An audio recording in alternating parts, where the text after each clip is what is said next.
been a wild weekend in Norman. Two of the teams that ended last season in Omaha squaring off. And despite giving up 23 runs in Game 1, it's the Sooners going for the series win in Game 4 on Sunday. It's the Oklahoma Sooners and the Stanford Cardinal, the series finale at L. Dale Mitchell Park on the campus of the University of Oklahoma. Hi, everybody. Toby Rowland with you alongside former Sooner and Major League great George Frazier. Stanford won Thursday in a rout. Oklahoma got great pitching and tight wins on Friday and Saturday. George, this has been a fun weekend here in Norman. It's been a little bit of a roller coaster. I mean, you give up 23, then you give up nothing, and then you give, I mean, it's fun to watch this team play right now. They're playing with a lot of energy. After being shellacked on Thursday night, they come back Friday and Saturday and play good baseball. Third member of our crew, Carly Murray, hanging out down at the end of the OU dugout all day. Carly had an interesting conversation with Britt Bonneau, the director of player development, before today's game.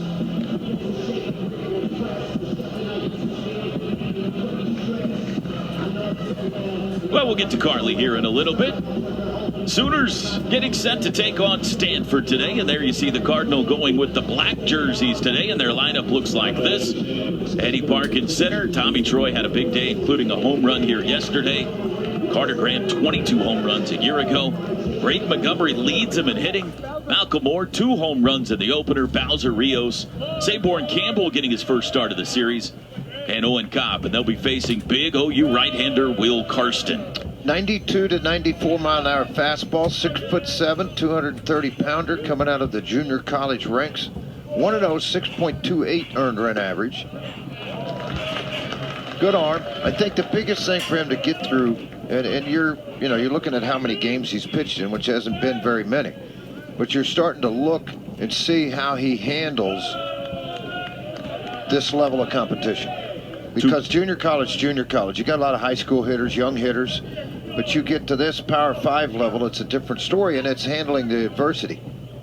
2 balls and a strike. That's a strike called. 2-2 to the leadoff man, Eddie Park. We are simulcasting today on ESPN Plus and Sooner Radio. Welcome to all our viewers and listeners.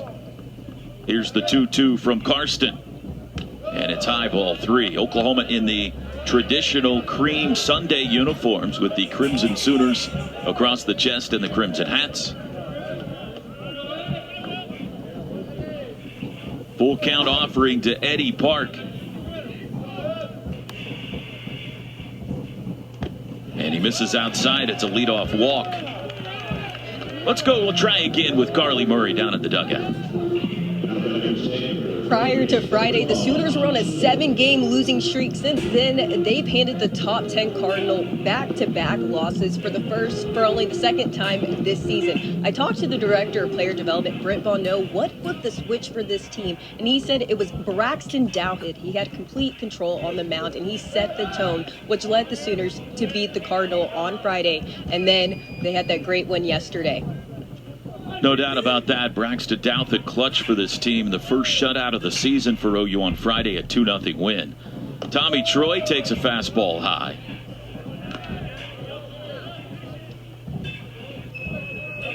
Five for 12 in the series. The first team preseason All-American Troy homered yesterday. Had 3 hits yesterday. 1-0 pitch is a blooper towards shallow center field. Nobody's going to get there. Park's going to round second and try for third. And they're on the corners with nobody out in the Stanford first. A little flare single into shallow center. Just enough off of the fist to get out of the reach of McKenzie. Nicholas at second. You end up with first and third. The walk's what hurt you. The Sooners had walked 15 on Thursday night. I believe 9 had come around to score. No free passes make for a happy day. And even though Dowd walked 6 on Thursday night, or on Friday night, it seemed he had a double play ball written right after it.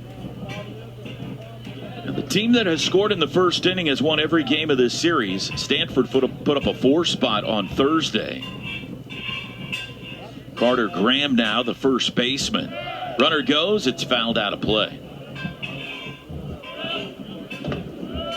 Tommy Troy, Stanford's best base stealer. He's 9 for 9 on the year. And he was off with the pitch there.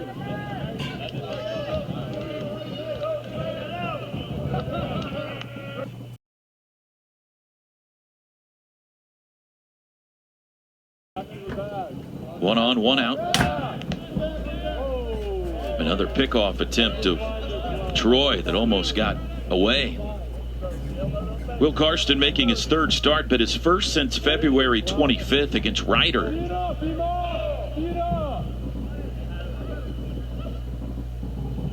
Long hold, and the runner goes. Swing and a miss. Throw down to second by Mooney. He's not in time. And Tommy Troy now 10 for 10 on the year. Pretty good jump. You got a big guy on the mound at 6'7". Hard to get everything quick to the plate. Give Muniz a chance behind the plate. Muniz has done a nice job the last 2 days, framing, receiving the baseball. Skip has been raving about the way he's handled the pitchers, too. He's gone out to the mound 3 or 4 times the last couple of days and been very effective when guys start to stray from the strike zone. 0-2. Line drive up the middle. Caught by McKenzie. Not in time. Almost doubled up Tommy Troy. Great catch by Anthony McKenzie. Good timing, and of course Nicholas kind of froze on it. He thought it was maybe going into the outfield because he moved towards the outfield with it. Kind of limited him having a chance to get back to the bag to get the force. That robs a run, likely from Stanford, and there's 2 outs now for Moore. Freshman catcher DHing today, Moore. 2 home runs here in that big 23-run outburst on Thursday, including a first-inning grand slam. Check swing there, ball 1. He had 7 runs batted in that game.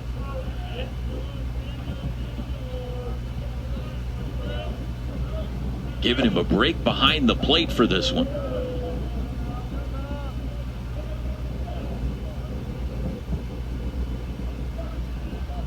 Here's the 1-0 from Karsten. And that came in and hit him on the back foot. So 2 on with 2 out now for Stanford. And the batter will be Drew Bowser, and that will draw an early visit from Skip Johnson.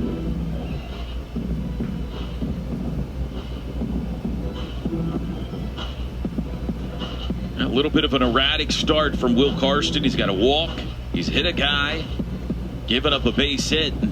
If they could limit it to 1 run here, I think Skip would be pretty happy.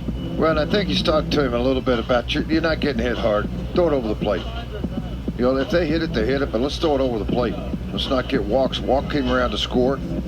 The other thing is watch for the double steal. Stanford is a team that likes to run.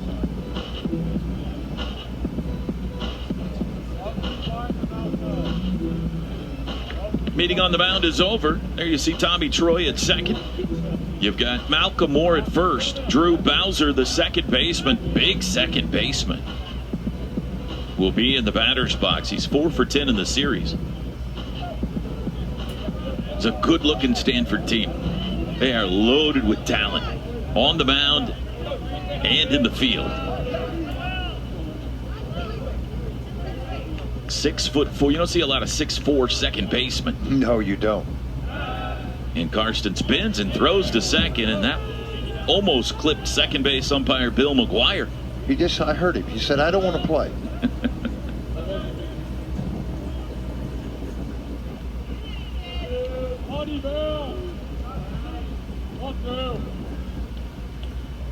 First pitch to Bowser outside. Watching the stride to home plate, there's a little bit of what we call a crossfire. Sometimes that can lock your hips and not allow you to get through the front side on your arm. 2 on, 2 out. A run in.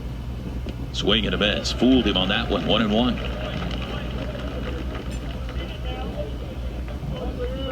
These 2 teams were going in opposite directions a couple of days ago. Oklahoma had lost 6 straight. Stanford had won 7 in a row. But some resiliency shown by Oklahoma the last 2 days. And another swing and a miss at a high fastball makes it 1-2. And you can't help but wonder, George, if they could win today, take a series from the 7th-ranked team in the nation, maybe it could catapult them for the second half of the season, which, by the way, starts today. 1-2 outside. Well, you feel like anytime you can beat this higher ranked team, if you do 3 out of 4, even split 2 and 2, it should give you momentum going in to the week. You've got Oral Roberts, and then is it Baylor right after that? So, you know, Baylor's been beat up a little bit this year, not winning games, coaching changes, all kinds of stuff going on at Baylor. So yeah, I mean, there's opportunities presented for the team right now. 2-2 to Bowser. Foul to play.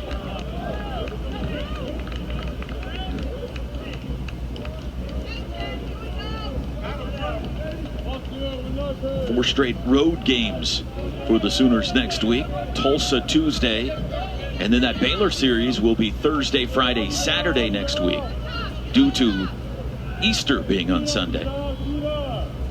2 on, 2 out. The 2-2 popped up, might be in play. Mooney's gives it a look, drifting, and he can't hang on. Tough play for the catcher to go get that ball. That's where Rocco needed to come in hard from first base to allow him, because of the spin on the ball and the wind out of the south is pushing it even more.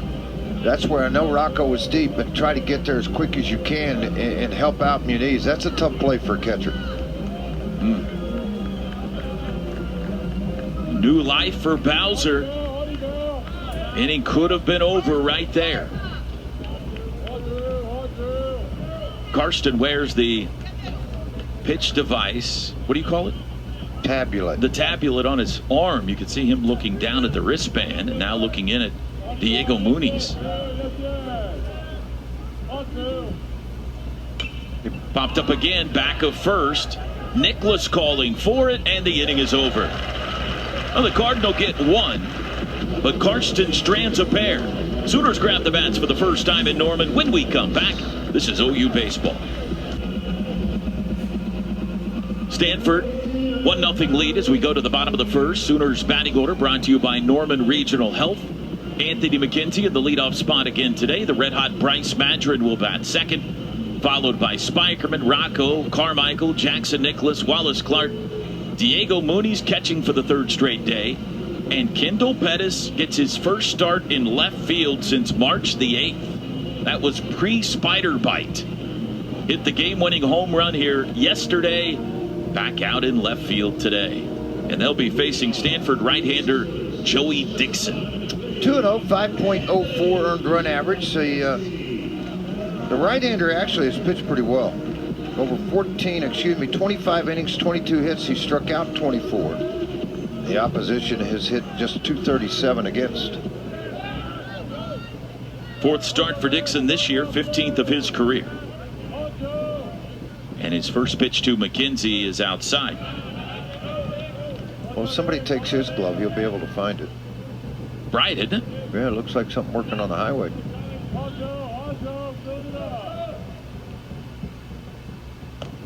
2-0 to McKenzie. Last start against Utah, Dixon went 5 innings, gave up 7 hits, but only 2 runs. He is the youngest of 11 children. What? You heard me. Timeout. There's a strike. The youngest of 11. So how old is he? 19, 20? He's a junior, so probably 22, 20, 21. Yeah, okay. And his oldest brother? I don't know the answer 61? to the ages. Yeah, I don't know. Of 11? Yeah. 3-1 to McKenzie. Well, must have been He's the struggling. baby. They get cable TV or something. We could have got the family here. We'd have been sold out today. Hey, by the way, thanks, Sooner fans. You've had pretty good crowds here the last 3 nights. It's been nice. 3-1 to McKenzie. Pop fouling out of play. That softball game is getting close to being over, I think, over there at Marita Hines. And they had a brief weather delay. When that finishes, I bet we get some more fans rolling in here, too. Weather delay? You have a little rain this morning? No. Ball 4, and the Sooners have a leadoff walk, just like this Cardinal did in the top of the first. About 20 minutes ago, they had a lightning delay, and that's a mile from us, maybe a half mile from us. So it was interesting that the baseball started on time. There's a mandatory 30-minute stop whenever you have a flash of lightning within a certain radius. I think it's 8 miles, maybe. So they should be starting back up here soon. Here's Madron. Pitch is taken high. This guy has hit the hot streak. 2 home runs in the series, 6 runs batted in. I really think he felt like he's gotten away from pull-happy swing and starting to use all parts of the field, and it's paid off. Because he's doing it with a lot of authority. Doubles in left center field gap, line drives up the middle, and then jerk one out of the ballpark to right. Just the way he wrote it up, Toby. 8-game hit streak from right down the road in Blanchard, Oklahoma. 2-0. Dixon started the year in the bullpen for Stanford. Moved into the rotation once Pac-12 play started.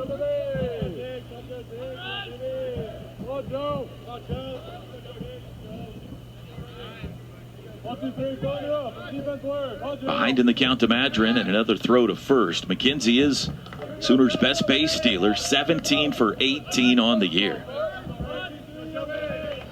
And remember, they're dealing with a different Stanford catcher today. It's Rios behind the plate.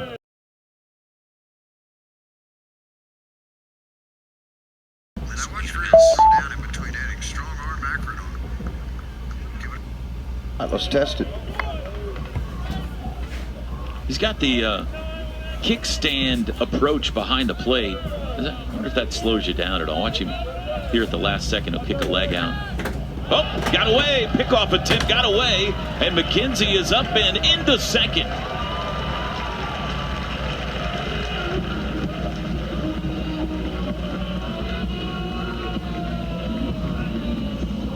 First error of the day goes to the Cardinal. As they open doors for you, you've got to be able to kick them open. So you got to walk. Now they give you a little room, and now all of a sudden you get a wild pitch. The guy goes to second. Take advantage of that. Got 3 shots to get him in here.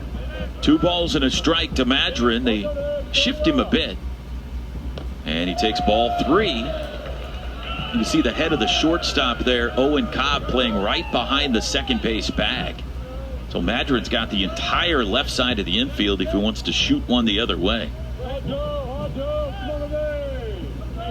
Would get a good one here. Here's the 3-1. And he walked him. Back-to-back free passes will draw a visit from Stanford pitching coach Thomas Eager.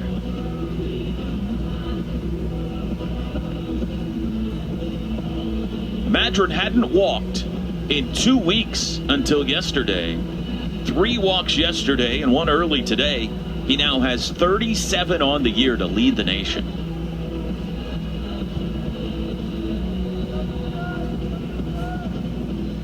How about your keys to the game today, George?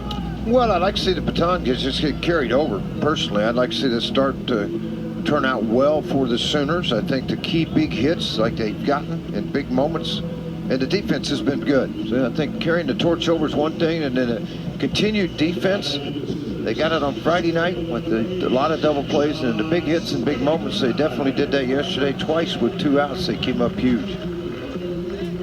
Keys to the game brought to you by the Riverwind Casino, still the one. There's Skip Johnson. Reggie Willits to his left, our right, there at the edge of the picture with the Chaos sweatshirt on. Spikerman bunts it, first base side, he can fly. The flip on to first is in time, and the runners advance. That'll go as a sacrifice, but anytime he gets one down, he's got a chance. And there was a chance there. He bunted it to a great position. His teammates will high-five him, particularly Rocco and Easton coming up with runners on second and third and 1 out now. And what you got to think about early in the game is not a home run, just a fly ball. Hit the ball hard, the infield's back, they're giving you the run. Garza Gongora, 2 runs batted in yesterday, 3 in the series. Hitting .310. And a slow breaking ball drops in there for strike 1.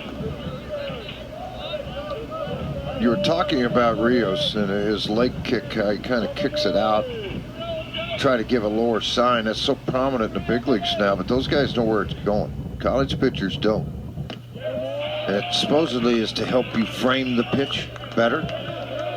I just think balls in the dirt. The turf has kind of got catchers to where they don't block, they pick, like a first baseman. But if it's a slider, reverse spin, hits off the heels, shoots to the screen. 0-2 to Rocco, and he chases, and that's a swing and a miss. And a big second out for Joey Dixon. Well, you get momentum that swings your way, even though it's 2 walks and a bunt. The momentum can go and swing right back real quick for Stanford also. Sooners need a 2-out knock now from their other freshman, Easton Carmichael. And chase the breaking ball down in the dirt. 2 for 14 in the series. First pitch swinging up the middle, knocked down, and everybody's going to be safe. And we're tied. Joey Dixon, the pitcher, got a glove on that, and it took the momentum out of the ball. Shortstop Owen Cobb tried to barehand it and came up empty. And Easton Carmichael will pick up his 30th run batted into the year. Freshman's had a phenomenal year with the bat. Getting a couple of days off from behind the plate, but yet still swinging the bat. And he can run a little bit too. 4 stolen bases, excuse me. Yeah, 4 stolen bases. He's been caught once. Jackson Nicholas now to try to put OU in front here in the first. Downstairs, a ball. It is the 3rd consecutive game Oklahoma has scored in the first inning.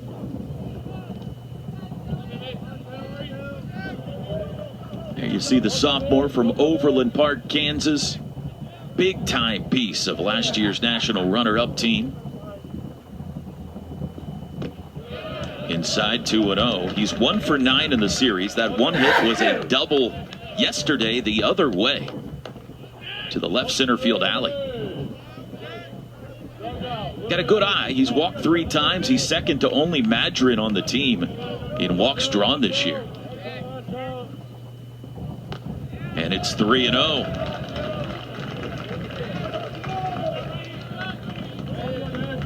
Heavy workload in the first inning for Joey Dixon.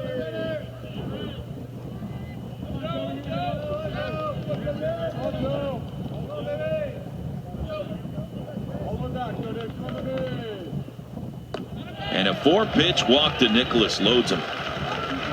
3rd walk in the inning.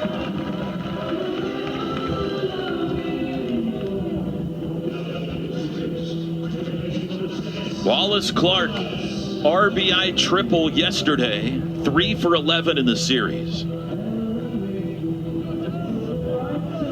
He's got Madrid at 3rd, Carmichael at 2nd, Nicholas at 1st with 2 outs.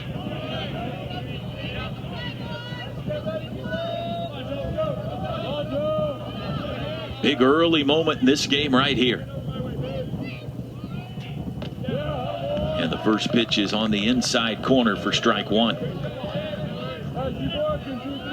Sooners have not hit one out of the infield here in the first. 3 walks, a sacrifice bunt, and an infield single. Sharply to second. Played by Bowser, and that will retire the side. Oklahoma evens it up, though. After an inning of play, it's 1-1 in Norman.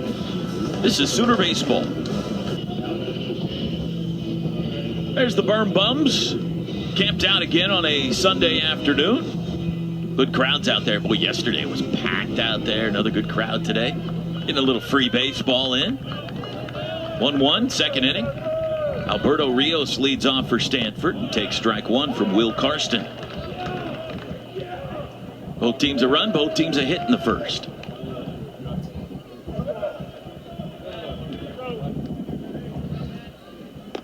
Rios had a good day here yesterday. He homered and doubled. He's got 6 runs batted in the series. Been in left field until today, behind the plate for the finale. Slider hits the outside corner, 1-2.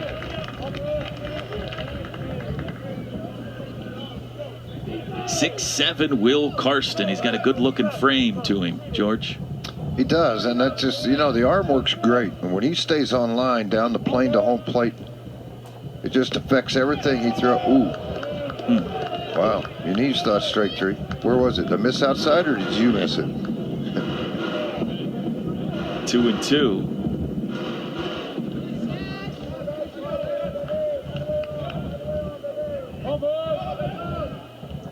Got him swinging that time. First strikeout for Karsten. 85-mile-an-hour cutter there. The previous pitch was a slider at 77, so a little more velocity and less movement, but late movement. Karsten last year at McLennan, 10-1. McLennan has been a good pipeline for OU the last 3 or 4 years. Yeah, Skip Sun's one of the assistant coaches. He's there the head coach now. The head coach now. He was That's the right. assistant. Their head coach took the Baylor job. Now he wishes he's back at McLennan. Tyler got elevated to the head coaching Good position. for him. 1-1. Of course, Jimmy Crooks, a McLennan product. Brett Squires came from McLennan.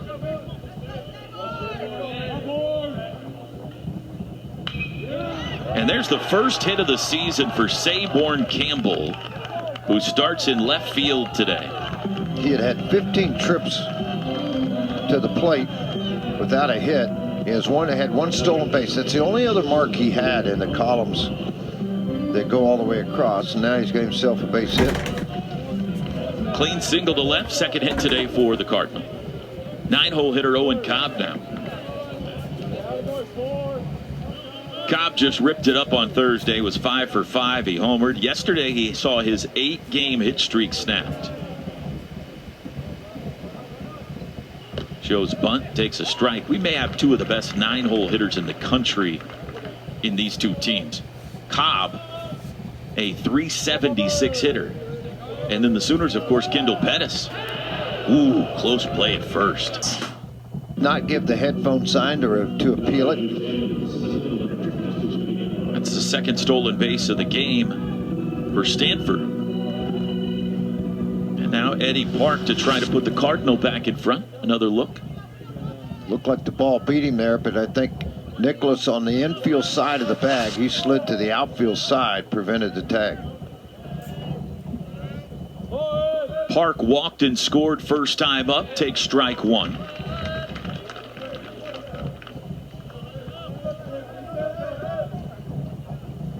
Oklahoma 10-6 at home at L. Mitchell Park so far this year. They've played 28 of their 56 regular season games. So we start the second half of the schedule today. Outside 1-1.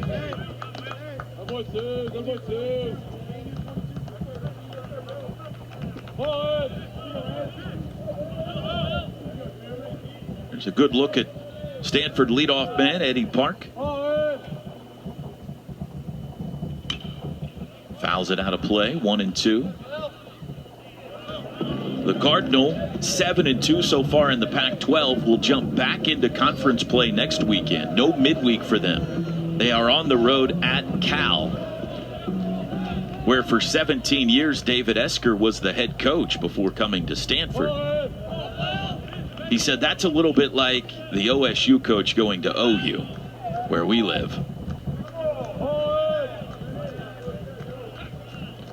1-2, runner goes, pitch is taken, throw down to third, and they got Sayborn. Hitting over. Diego guns down the base runner. Cardinal end up going in order. 1-1. The Sooners able to tie the ball game up in the bottom of the first inning. We're tied at 1-1. We'll go to the bottom of the second inning.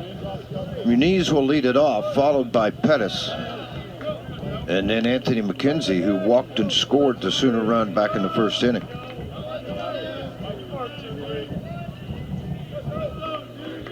Starts out with ball one, shows bunt, gets a strike call, 1-1.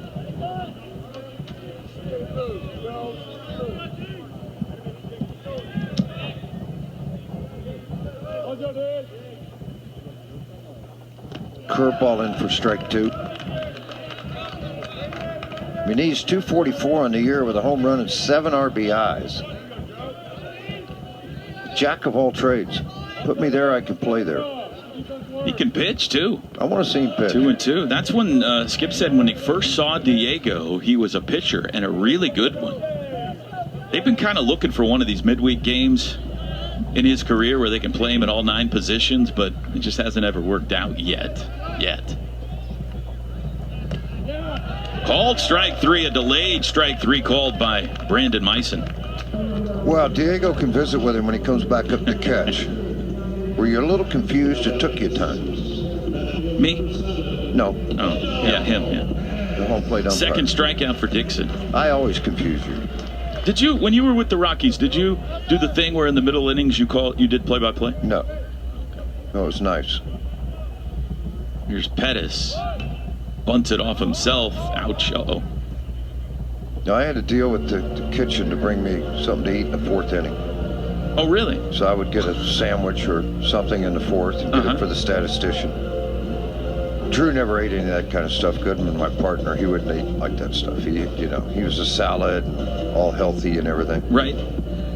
You had to deal with the kitchen that they would deliver you food in the 4th inning of every home game. But you got to remember, Rockies games lasted about 12 hours. Oh, good point.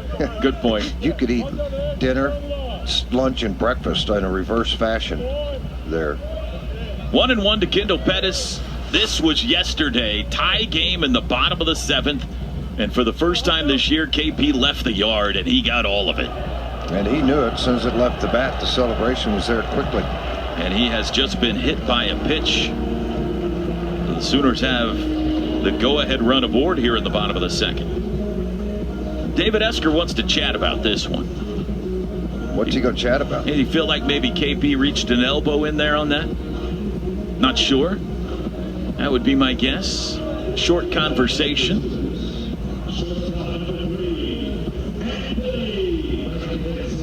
Kendall Pettis said, the first 2 games of this series, of course, he couldn't be in the ballpark due to the suspension, so he went went back to his apartment, worked on a paper, and watched the TV broadcasts. And he was complaining about the guys on the TV. McKenzie fouls it out of play. Was that me and you, or was that Chad? One each day. Yeah, it was you both days. Oh, I understand. I said, boy, those guys on TV were terrible. And he goes, yeah, they were. Oh, he's laughing at players. I said, well, you guys ought to come up and try this sometime. See how it works out for you.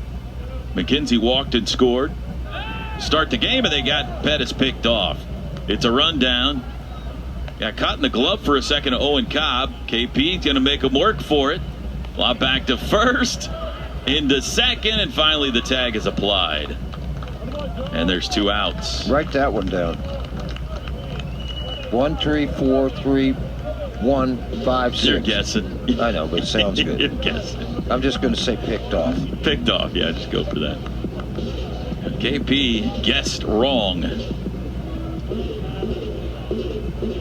So both teams have a would-be base stealer wiped away here in the 2nd inning. Strike called to McKenzie, 0-2. Amac homered on Thursday, his 3rd of the year.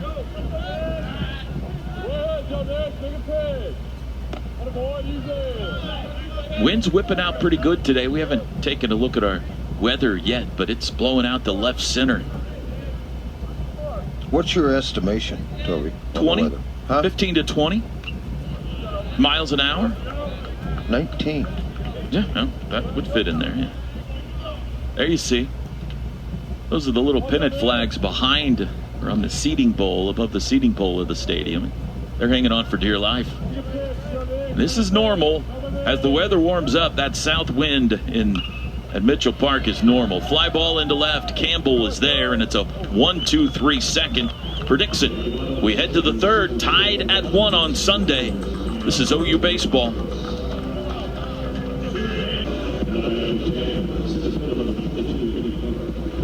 Sooner Dance Squad in the house today as we get set for the 3rd inning. Tie game, 1-1 on Sunday.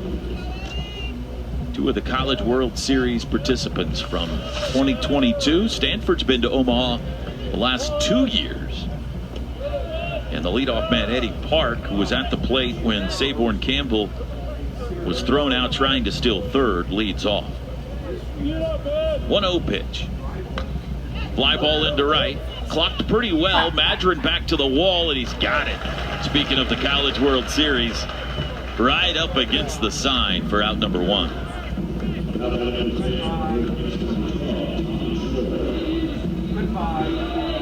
Never seemed bothered by that ball at all. Tommy Troy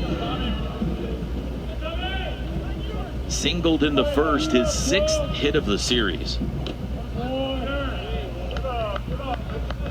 Takes one downstairs.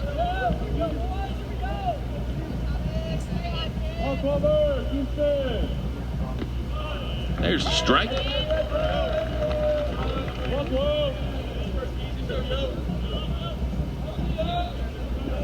Stanford has been to 18 College World Series now. Oklahoma 11 after last year. Foul tip. Both teams have 2 natties. Oklahoma 51 and 94. Stanford's came back-to-back 87 and 88. The 1-2 outside. Feels like Stanford's won more than that to me, George. Just seems like they've been there more. Yeah. They have been there, but I thought they'd won more also. Grounded to third. Nice play by Clark. Throw across. 2 away.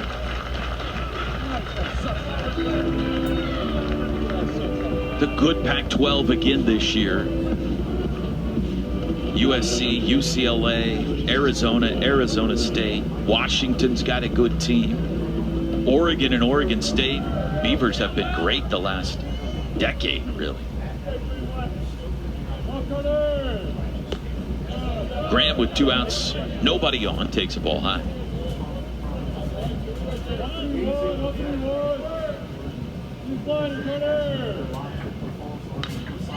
And there's a line drive base hit into center. 6th hit of the series for Carter Graham. 3rd hit today for Stanford.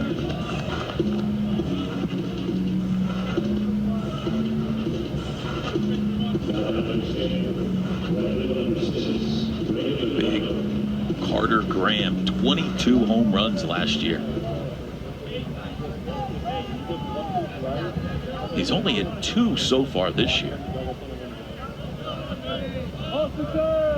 Braden Montgomery now takes a strike. Lined out to short his first time up.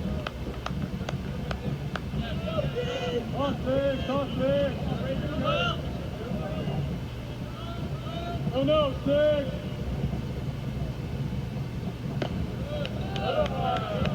One and one. Interesting day around the Big 12. Oklahoma, the only team not in conference play this weekend, and you've got 3 rubber games in the conference. The one team going for a sweep today, the Kansas Jayhawks. Well, they're playing a lot better baseball. See how they do when they play Oklahoma, Oklahoma State, Texas, better ball clubs. Kansas put up 25 runs the first 2 games against Baylor and Lawrence. Baylor has a 2-1 lead early today. They're in the 3rd inning. Which the Sooners will see the Bears next weekend. There's the 1-2. Just missed the corner. Rubber game in Manhattan. West Virginia out to a 5-4 lead on K-State in the 3rd.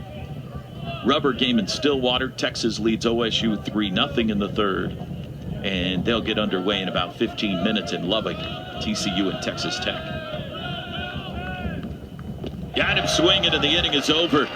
Will Karsten comes back to strike out Braden Montgomery. That's his 3rd strikeout today. 1-1 tie to the bottom of the 3rd. We go in Norman. This is Sooner Baseball.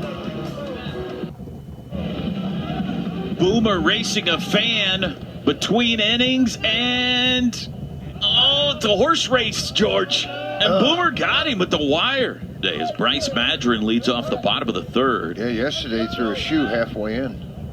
Yeah. We got him fixed. Outside with a changeup. 1-1 strike. Madron walked his first at-bat. We're tied at 1 here in the bottom of the 3rd. Stanford right-hander Joey Dixon had a long first, put the Sooners down in order in the 2nd. 2-1 now to Madron.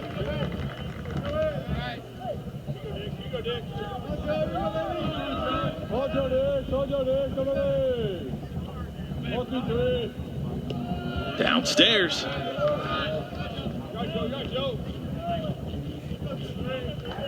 But a guy who's had an interesting series for Stanford is Brant Pantzer, a reliever, fouled out of play. He has appeared twice. He pitched in Friday's game and Saturday's game, and he has thrown a total of 4 pitches. Tired. May not be able to go today. I'm going to guess we see Pantzer again. He's kind of his go-to guy to get out of an inning. He's done a good job of it. Fouled out of play. He's got the final out of the bottom of the 8th the last 2 days. Leadoff man for the Sooners in the 3rd. Full count to Bryce Madron. Here it comes. And he walked him. He's back on the walk train. Same pitch was presented as for the Sooners. It was called a ball. You got to do it here too. That's 4 walks now for Dixon.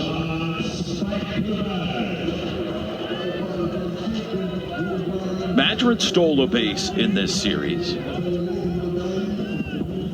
7 of them on the year. Spike wearing the sunglasses today. It's a cloudy day.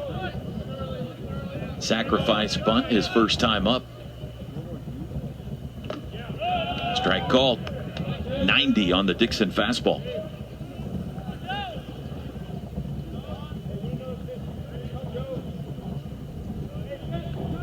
Batting average right at the Mendoza line. 200 on the season. Yet to homer. Downstairs. Had a couple last year. Of course, we didn't see Spikerman last year until about right now. About halfway through the season, he hadn't played yet. He got a pinch hit appearance against Oklahoma State up in Stillwater. I remember I had to go to the roster to say, who's this guy? Fly ball to left, slicing foul. Campbell, watch out. Ooh. I don't think he knew the wall was there, and he hit it full speed. I'm watching him run. I'm going, what are you doing? Ball's out of play, and he's still going full speed about 4 feet in front of the fence. That could have been bad, but he just bounced off of it. Huh. But everybody knew John Spikerman's name by the end of the season, that's for sure.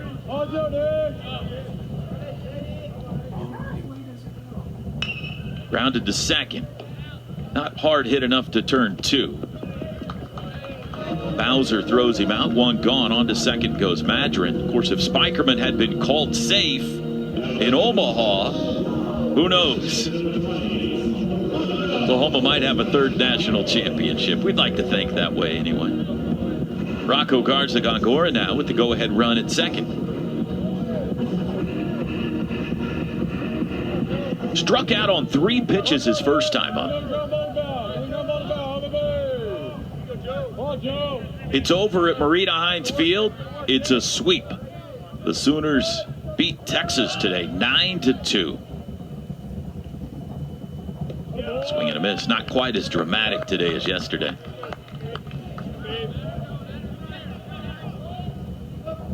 Excuse me. 10-2 the final.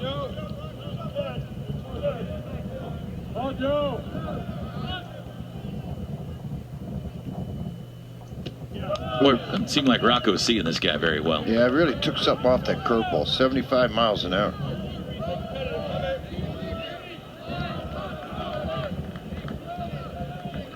Stanford shifting him.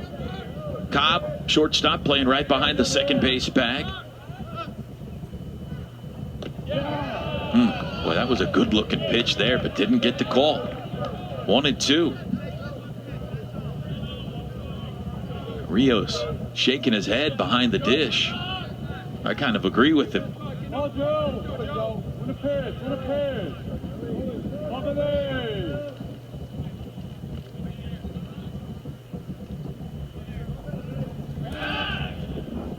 And a check on Madron. That throw was a little wide of the mark.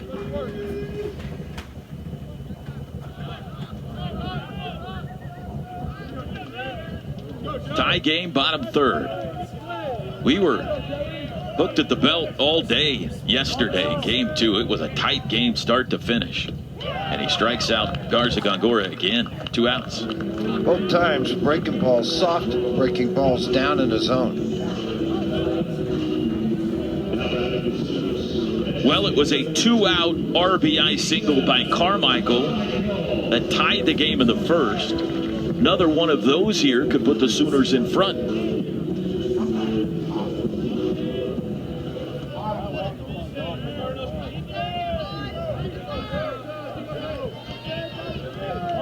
Freshman out of Prosper, Texas. And he takes a slider, fastball for strike 1. Younger brother of Sooner pitcher Braden Carmichael.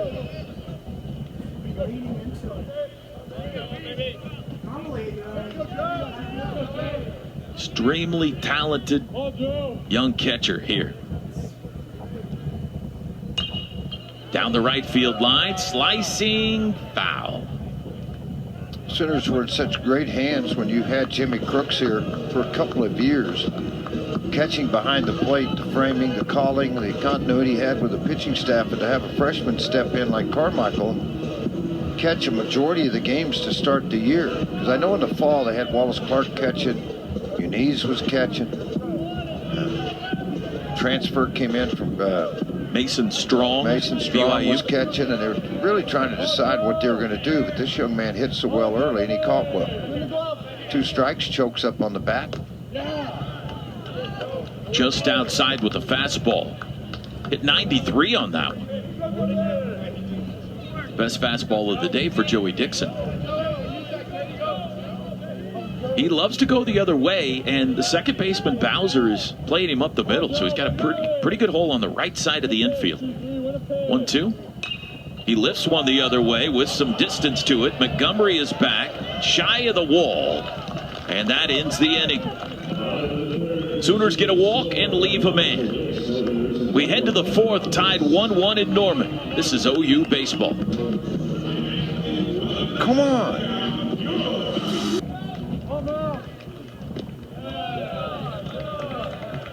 Toby Rowland and George Frazier back with you in Norman on Sunday as we are just shy of the 2 o'clock hour in the Central Time Zone. Malcolm Moore pops one up back of short. McKenzie drifting out, makes a tough catch. Out number 1. He didn't seem too worried about it, but that was not an easy play. Not an easy play at all as he drifted back, and it's a typical angle that a shortstop will take on the ball, not your third baseman. And he goes till he hears an outfielder call him off. 1-1 game in the 4th. Bowser grounded to short. Much easier play for McKenzie. 2 outs. So far, I think Skip Johnson's got to be pleased with what Will Karsten's given him, George. 51 pitches into the 4th inning. A very good job of managing his pitches, even though he was a little wild at the very start of the game. He walked a man, he hit a man, and gave up that run. But now all of a sudden attacking the strike zone, basically with 2 pitches. It's been a fastball slider mix. Alberto Rios. Strike 1. Rios, one of 3 strikeouts for Karsten so far today. That was back in the 2nd. I think it helped him too when he got out of that first inning. Just 1 run scored mentally, saying I could do this. Hit well, right field. It's over Madron's head and off the wall. Boy, played well by Madron, and he holds him to a single. 385-foot single. How about that? Did he barehand that ball? Yeah, barehanded it as it came off of the wall and just spun and made the throw. Right before the 1994 National Championship sign. That was impressive. Yeah, very impressive. 4th hit for Stanford. Sayborn Campbell's got one of those. Hopefully we'll get another look at that play by Madron. Line drive, right center field, headed toward the alley. Spikerman got it. Speed. And the inning is over. Boy, he went a long ways. We're still tied in Norman as we move to the bottom of the 4th. This is Sooner baseball. Who are you waving to? There's a little of the Mitchell Park faithful. Good crowds over the weekend in this lower bowl, and the chairbacks have been almost full every day. Filtered in the upper height, so maybe we'll get some softball fans over here now that ball game's over with. You can see the cars going by in the distance. Nicholas, center field. Eddie Park, 1 out. Sooners have only 1 hit today. It was an RBI infield single back in the first. So I didn't catch the story totally, but as Wallace Clark's dad stops by to visit with us frequently, he said that Wallace borrowed a bat. Yeah. From one of the other teammates. Rocco's bat yesterday. He hit that double/triple/whatever and drove. It was just a triple, no slash, yeah. Well, I saw it come up as a single at once, and then I said, no, hold on. Yeah, he felt like from the right side, he felt like his bat was a little slow. His swing was a little slow. Rocco's got a lighter bat, so he asked if he could borrow it yesterday. I don't know if he asked or not. He's older than Rocco. He might have just taken it. Yeah, I'm taking your bat. And it worked. And I may not give it back to you. If I get a home run, I'm out. Ball and a strike. I don't know if he's using it again today now that he's back on the left side here. As he falls behind 1-2. You know, his first at bat. Back in the day, so like when the aluminum bat came in, we used Tennessee Thumpers here. Is that a brand? Tennessee Thumper. I still have it at home. Attaboy Wallace. Base hit into left. So I found out, you know what Joe Carter swung? No. 34-inch, 21-ounce. Now, can you imagine bat speed, wondering why he hit 30 home runs in college? Let's take another look at that play in the last inning by Bryce Madron in right field, with the 2 outfielders coming together. Back-to-back plays, Madron and Spikerman. We'll take a look at that here in just a second. Here's Diego Muniz. Struck out looking his first at bat. Let's go down to Carly in the dugout.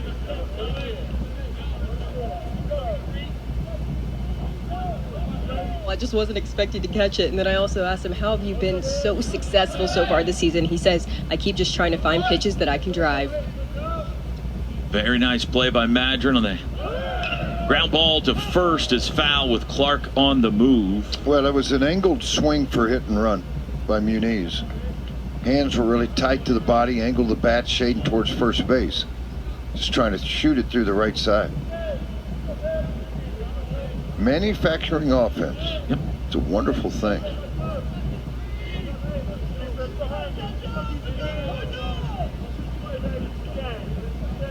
One ball and 1 strike to numero uno. Runner goes again, swing and a miss. Throw down to second, and they got him. He slid over the bag. He was safe initially, but Clark slid over the bag, and Cobb got the tag on him.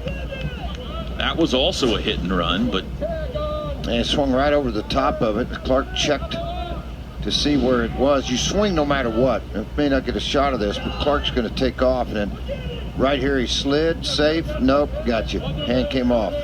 Yeah. Wallace not happy. 2 outs, nobody on. 2-2 now the count. The pitch Diego swung at was about a foot outside. He threw his bat out over the top of it. Tried to distract the catcher somewhat prior to the throw. Swing and a miss. 1, 2, 3 go the Sooners. They got a hit in there. 4th strikeout for Joey Dixon. Quickly moving ball game on Sunday. We head to the 5th, tied at 1. This is Sooner baseball.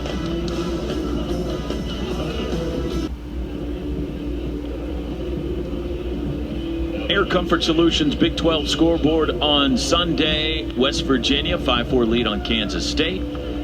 Kansas Baylor tied at 2. Texas 3-0 ahead of OSU in Stillwater, and just underway in Lubbock. No score TCU and Texas Tech. Ground ball towards short, came up on McKenzie, but he did a nice job hanging with that one and guns him out for the first out of the 5th. That last bounce was tricky. Well, you think on the AstroTurf you get a lot of true bounces, but that's not always the case, particularly here on this ball. Just shot up into the midsection. He was able to smother it and make the throw at first. Will Karsten beginning his 5th inning of work. He has scattered 4 hits, 1 in each inning so far, giving up just the 1 run. Spins Eddie Park around. Park 0 for 1 with a walk. He has scored the lone Stanford run today back in the top of the 1st.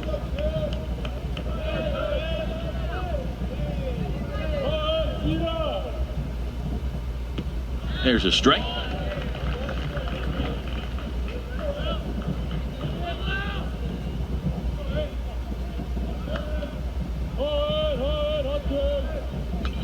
Grounded to first. Rocco can't hang on. That'll be an error, I think. Looked like he overreached that ball. Caught him on the heel of the glove. They have, at least for the time being, given Stanford a hit. 1 out base runner for Tommy Troy.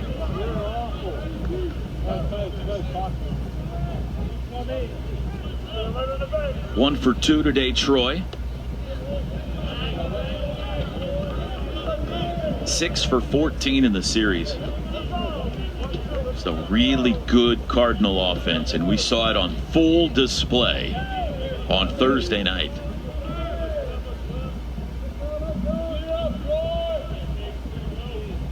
Now the 1-0 from Karsten. Runner goes, ripped fair down the left field line. This might score a run. Park headed for third, and he's getting the windmill home. And an RBI double by Troy makes it 2-1 Stanford. He is on some kind of a tear.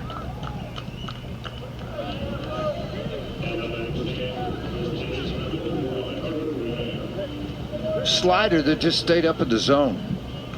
Never got any downward tilt to it, never got to the outer half of the plate. It's like they've changed the Rocco Garza-Gongora play to an error. Got an error on the scoreboard now. Did you go over and talk to him? No, but I bet somebody made a phone call. Carter Graham. Still only 1 out. Clark, nice stab. Looks the runner back. 2 outs. You know, you just can't put a value on that. You really can't. You know, a simple play like that, he catches it and just so nonchalantly just kind of looks the runner back and then fires to first and gets the batter by about 15 feet. I know if they gave out gold gloves for third baseman, he'd have won one last year. Why don't they do that? Play yesterday. NCAA. Give out gold gloves. Popularity contest? That's what it turns out in baseball a lot of time. Comes inside to Montgomery for ball 1. That play yesterday Clark made where he climbed the ladder to pull one in. High hopper. 2 outs, runner at second. The 1-0 to Montgomery. Swing and a miss. Big cut.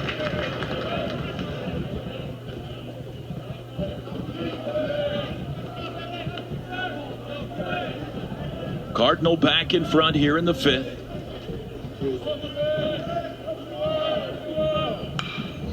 Center field.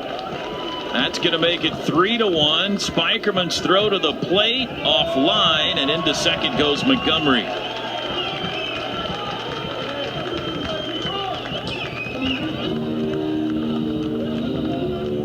RBI single by Montgomery, and it's a 2-run Stanford lead. 27th RBI for the youngster on the year. They just flat out swing the bat. Yep.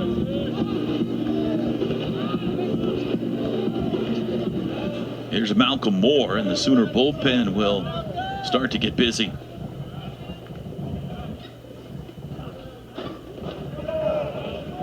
Moore hit by a pitch in the 1st, popped out in the 4th.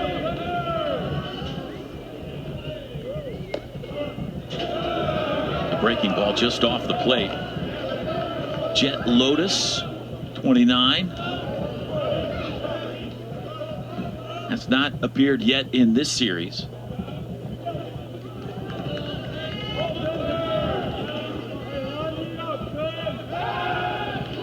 Throw into second. Like it might have hit Montgomery. Got away a little bit. Not far enough for him to try for third.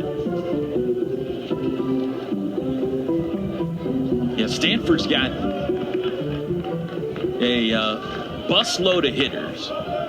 And they got a really good rotation on the weekend. Pitches low, 2-0. Well, talking to their broadcast crew this weekend, they're not super deep with arms.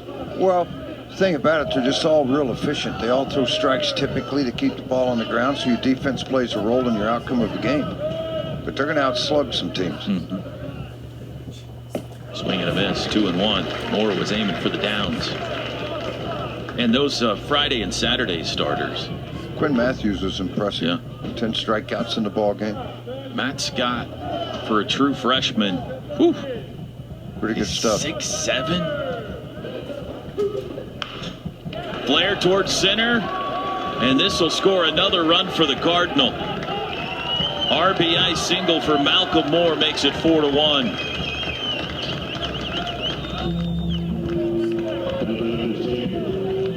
Back-to-back 2-out hits.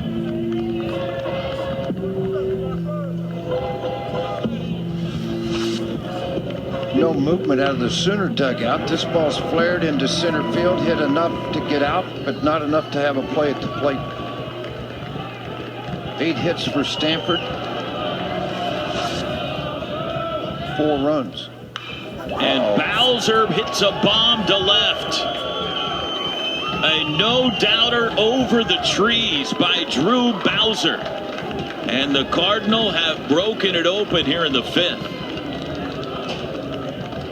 They now lead it 6-1. A 5-run top of the 5th inning. Whew. 5th home run of the year for Bowser. And it's hard to believe he's hit one farther than that. Gracious. That hit all the way on the other side. It went over the trees, but it landed on the other side of the berm. And the fan went back and picked the ball up. Seemed back there by the trees, scurrying around to go get the baseball. What's on the other side of the berm? Is there a creek back there? I don't think so. You haven't walked back there? No. I haven't either. I've never seen any splash, though. This looks like Thursday night Stanford right now. Alberto Rios 1 for 2. Yeah. 2 outs, there was an error, and they're looking pretty good, and all of a sudden, bam, bam, bam, bam. Then the big fly came in. The 1-0. Downstairs. Makes Skip it like see him get through this inning, the 5th, even though he's given up 5 runs. There's 2 outs. The bullpen is hot.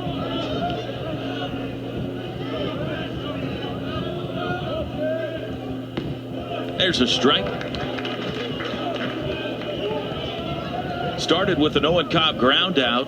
Then Eddie Park reached on the Garza Gongora error. Troy doubled him home. Then with 2 outs, Montgomery singled, Moore singled, Bowser homered.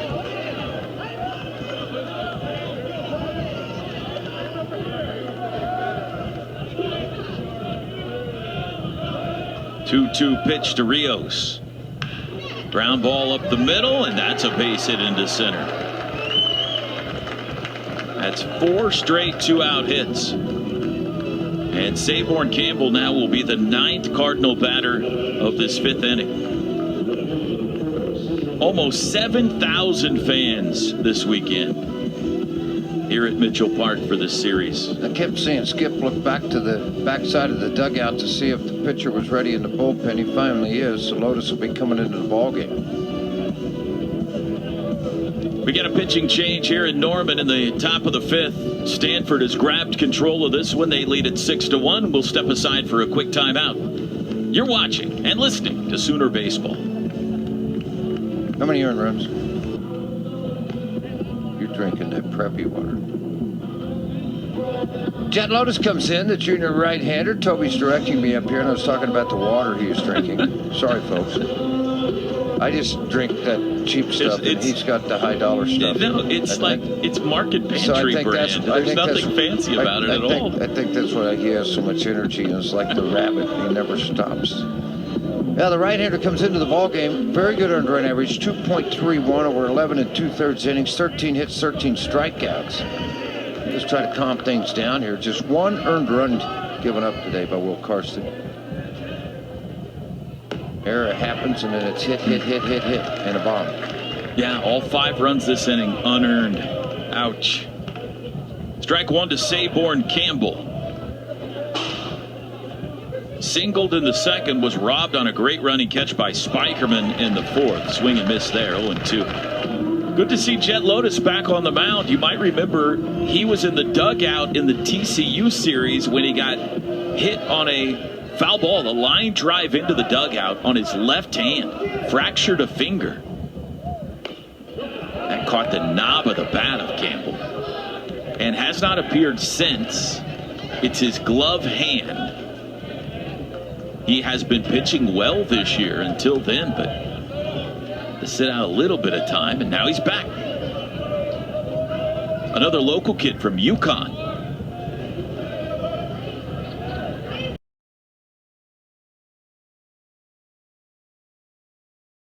Yes. That game will be at 6 o'clock Tuesday night in Tulsa. We'll have a 5:30 pregame for you on Sooner Radio.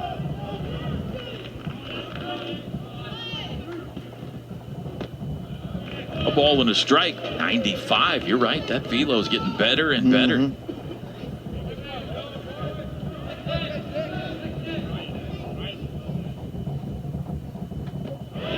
Check swing, but he went.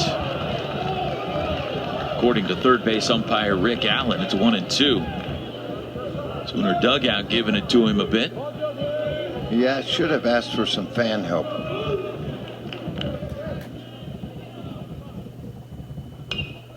Last second swing to stay alive.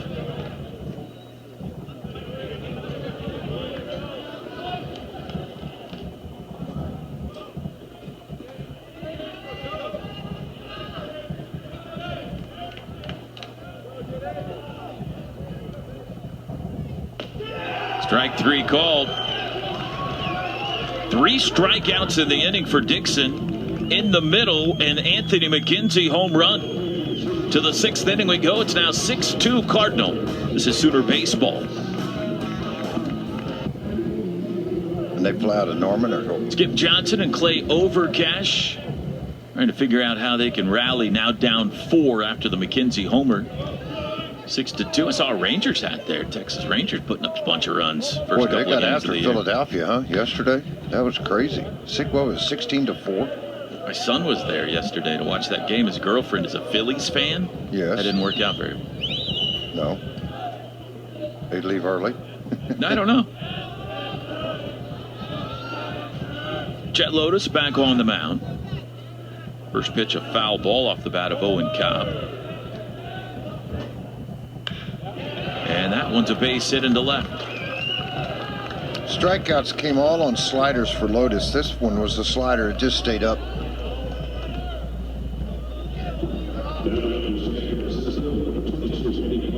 Ten hits for Stanford.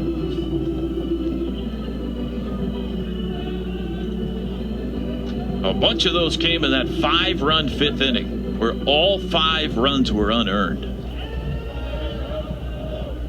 Eddie Park now.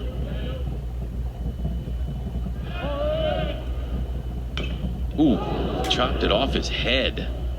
Ugly finder. Oh, like he's okay. That was scary. Trainer's gonna come make sure. Fouled it right down off the turf, and it boomeranged back off the melon. Smiling about it, at least.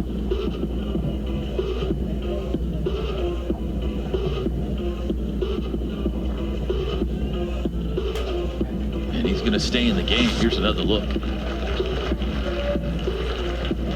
Like it caught the helmet mostly. It's just kind of like a little shock to the system, like a little bee sting. sure the jaw is in place still and all the teeth are still where they're supposed to be. No balls and a strike. Strike called, 0-2. The Brandon Meissen strike zone expanding as we go along. A little lower, a little wider.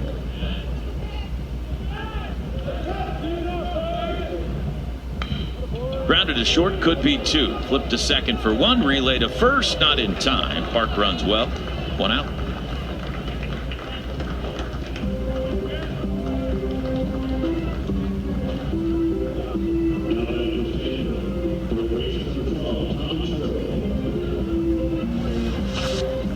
One more look at it. Sinker way two seam. Tried to go the opposite way with it. Hit softly. 3 hops. Going to make it tough.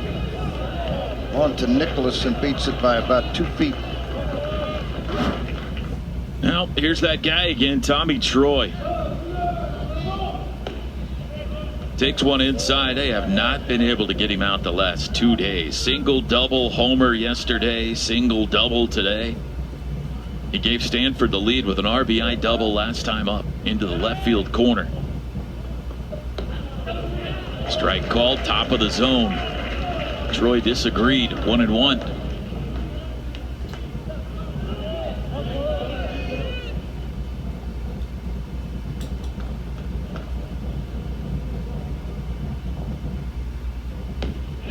Couldn't hold up on that one. 1-2. Totally fooled by the slider at 83. First team preseason All-American. They got a few of those. And another base hit and another extra base hit as it rockets up the right center field alley this time. That'll score Eddie Park into third. Troy, and he is safe. The ball was dropped by Clark. Popped right out of the glove of Clark. He's a home run away from the cycle now. And it's 7-2, back to a 5-run Stanford lead. What kid could just hit? That ball's away on the outside corner. Didn't try to pull it. Just put it with authority into right center field. The Sooners set up a double cut on the relay program. You can see that Nicholas goes out. Then McKenzie comes out. The run scores, but at third base when he slid in, it just looked like it springed out of Wallace's glove and it resulted in a safe call at third base. This game was humming along 1-1 into the 5th, but the Stanford Bats have come alive again. They went for 23 runs here on Thursday. 7 and counting today. 2-0 the count to Carter Graham.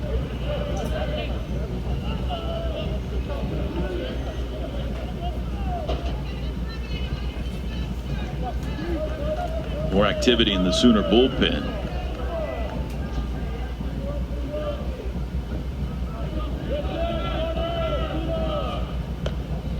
There's a strike, 2-1. Right-hander Carson Atwood looks to be ready when needed.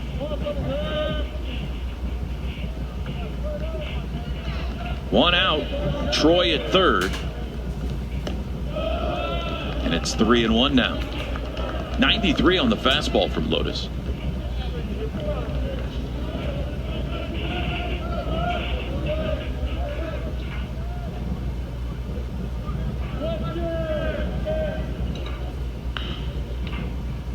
Fair ball. Clark couldn't get there, and that's into the corner.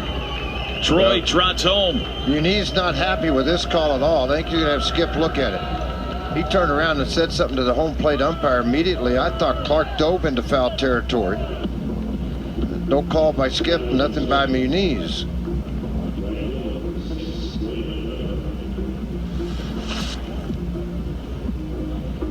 Man, they got it right. That was fair. 8-2 now. And Braden Montgomery, as this one continues to slip farther and farther away from the home team. He had an RBI single last time.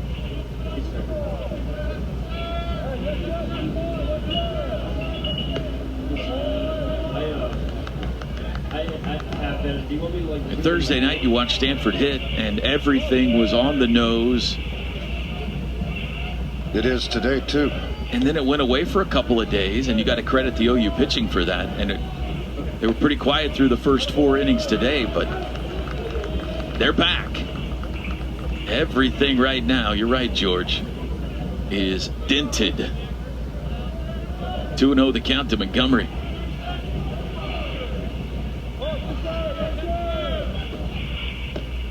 There's a strike on the inside corner.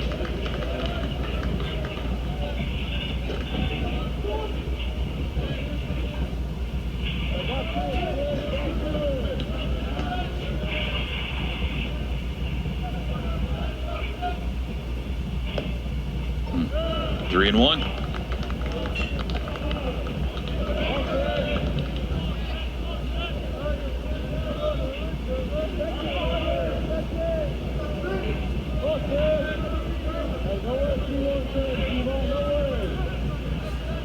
One for three today. Braden Montgomery ahead in the count. 3 balls and a strike. And he takes a big lash and fouls it back.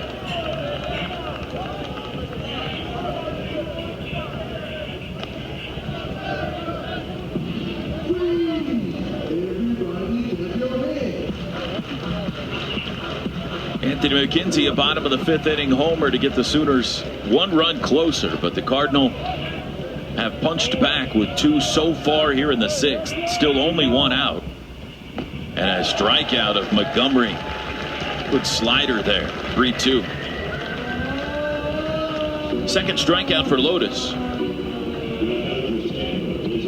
And he'll go after the lefty Malcolm Moore now.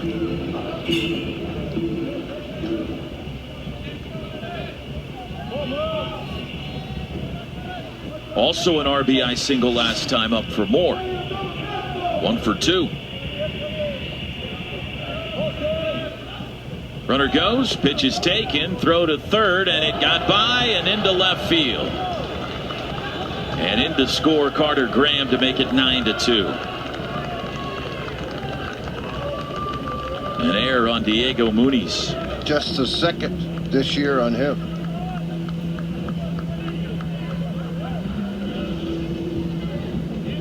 Stanford's up a touchdown on Sunday now.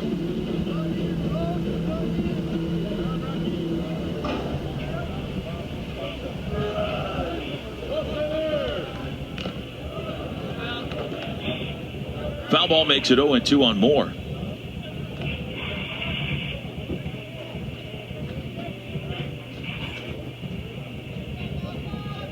Now we got a new right-hander now warming in the Sooner pen. Gray Harrison is up.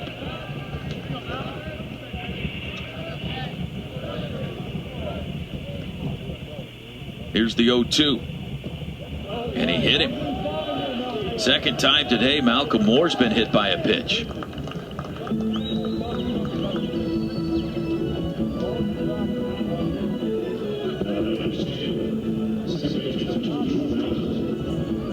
And Bowser, who hit one to Moore last time up, back in. A 2-run blast. 6'4" second baseman, and he tried to hit another one. Foul ball at the plate, strike 1. The only one comparison is Jeff Kent, 6'4" second baseman. Tulowitzki was 6'5". Cal Ripken 6'5", played shortstop position. Big kid, moves well too. It may be he may be a shortstop, but the other kid's better. Move him over to second. 0-2. Well, their current shortstop, Owen Cobb, is 6'3". He's hitting okay. He just entered 376 before the game today.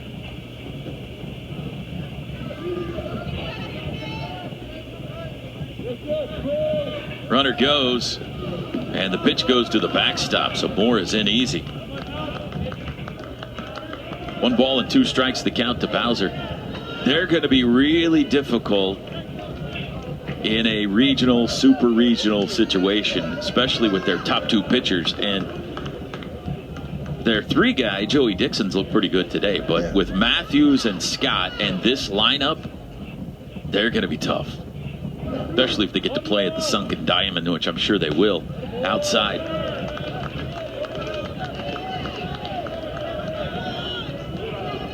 Wasn't Stanford one of the late picks last year for a regional? I don't know if they were late. OU was kind of in the mix on that when they took Stanford. Stanford definitely got to host a regional last year. I don't remember whether they were one of the late picks or not. Swing and a miss. Lotus strikes out Bowser to end the inning. Stanford scores 3 more. 9-2 Cardinal to the bottom of the 6th. This is OU baseball. No balls and a strike to Rocco Garza-Gongora. Foul ball makes it 0-2. All his strikeouts today have been on soft curveballs in the dirt, and he's had a couple of those. See if they attack him this same way on an 0-2 count if they drop the curveball and he chases. Still Joey Dixon on the mound for Stanford. 9-2, the Cardinal lead it.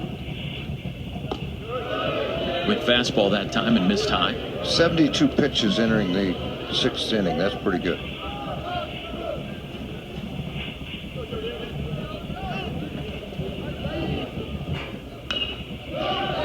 First base line, fair, foul.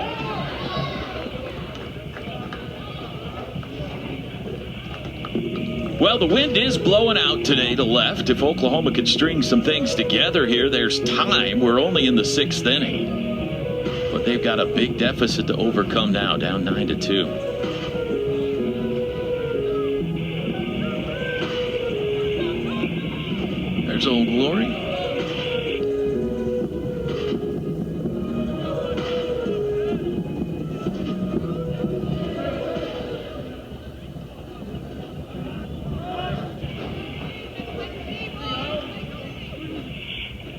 Got him again.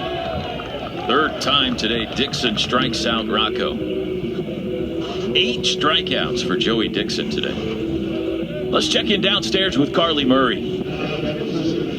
You mentioned earlier, Toby, Easton being behind the plate the most besides Diego Munoz. And I asked Easton, what have you learned the most from Diego Munoz? And he says he's learning from him that he has to get down the mental part of the game. Diego's a lighthearted guy. He's taught Easton how to take things slow as a catcher, and Easton's been able to apply that to his catching. Good stuff. Always good to have a veteran around, George, when you're a freshman. Yeah, and you're trying to make your way or cut your way through all of this. It's very important to have that one guy you can kind of lean on. Some guys show by examples, other guys show by coming and talking to you about certain things during the game while it's going on. 0-2 the count to Easton Carmichael. He's 1 for 2 today. Fouls that one back.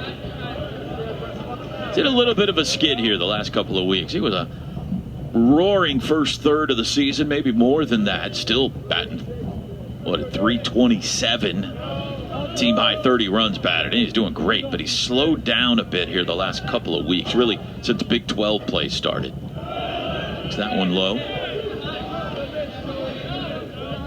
Seeing a little better pitching, playing more baseball than he ever has. I'm sure he'll catch his second wind here soon. Here's the 1-2. Stays alive again.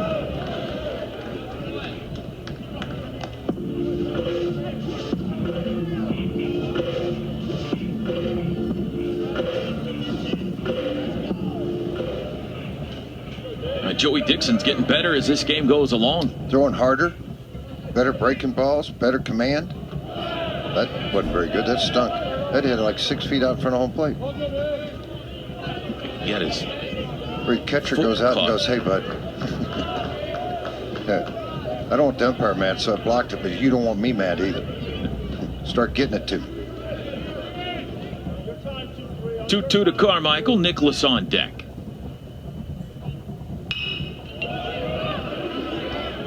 Good at bat by the kid here.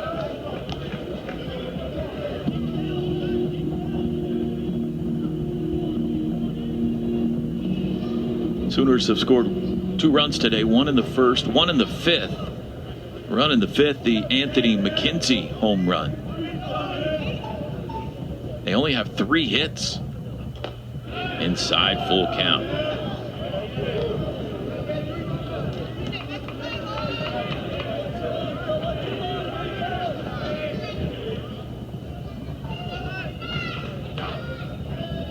How about that at bat? Fifth walk for Dixon. Carmichael aboard with one out. He worked for that one. Fight it off, worked it to try to get something you can drive somewhere. Did a good job. Nicholas a walk and a fly out.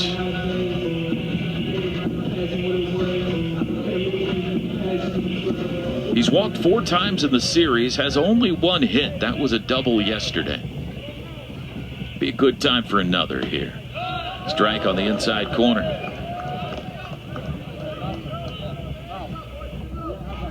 That side of the plate, inside to lefties, outside to righties, has been a bone of contention all day for both teams. Runner goes, swing and a miss. Throw down to second base, and he's out. Sooners try to hit and run again, and they're 0 for 2 in those today. Yeah, swung on a curveball down in the dirt, and then a really good job by Rios, not distracted at all, and puts the perfect throw at second base. 2 outs, nobody on now, and an 0-2 count to Nicholas.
throw it, I catch it, they hit it, we catch it. That was exactly what just happened. Now, Sabor Campbell, the batter, head coach David Esker there wants to share some advice with him. Seems like a stall technique. I'm not sure what's going on here. All right, we figured it out. They got it figured out now. Saborn 1 for 3 today out of Bloomfield Hills, Michigan.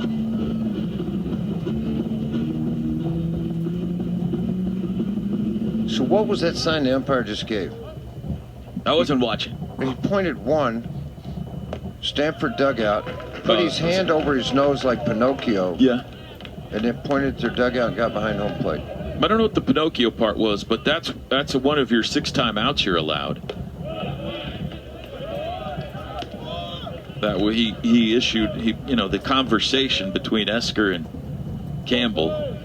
So I don't know if the Pinocchio part of it is a mystery to me. Okay. 2-1. Maybe he just had an itch.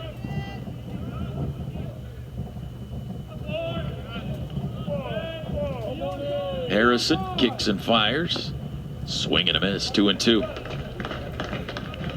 Good arm on Gray Harrison. You see 93 on the fastball there. He started a couple of games this past Tuesday. He started the game against Wichita State. Command has been an issue at times, but 8 walks, 13 innings. Again, that adjustment period, in the fall you may look like Cy Young, but then you get into the spring and it's the competition and it's Power 5 schools and you're trying to pitch. And you got to trust your stuff. What was it like playing with Cy Young, Jordan? Well, it wasn't much fun because he started double headers, when he pitched. That's how come he won 518 games and lost like 700. He would start both ends of the double headers, so it's kind of boring, actually. You didn't get to pitch much. No, pitch ran a lot. 2 outs on the ground ball to second. Owen Cobb now. 1 for 3.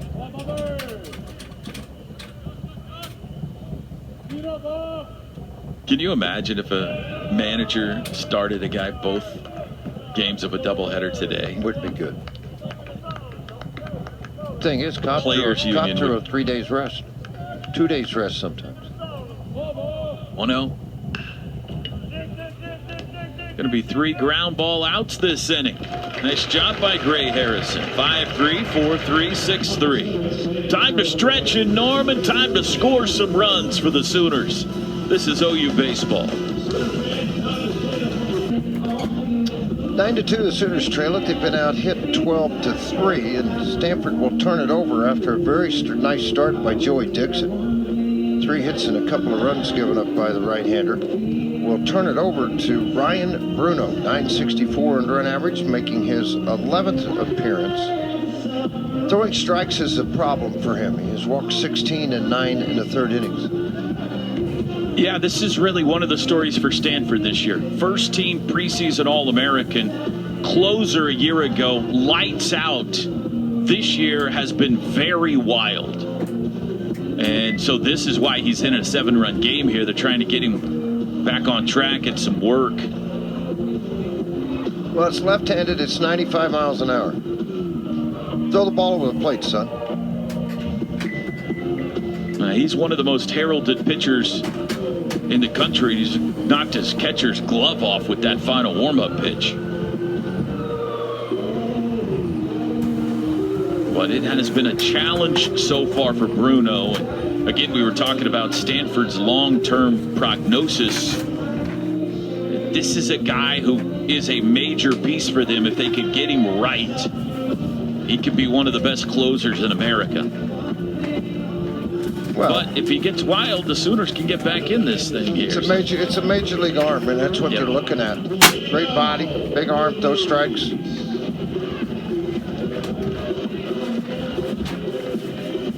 He'll start by facing Diego Muniz, Kendall Pettis, Anthony McKenzie after that. We got some discussion going on. The home plate umpire has gone from Stanford dugout to the Sooner dugout. Now it looks like he's ready.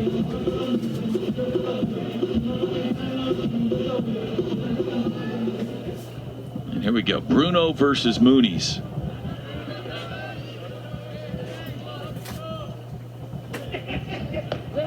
Fastball strike at 95.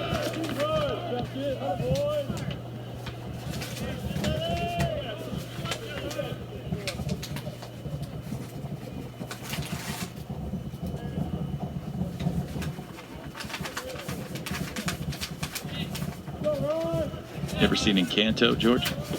No. I'm just trying to figure out what 97 with that fastball.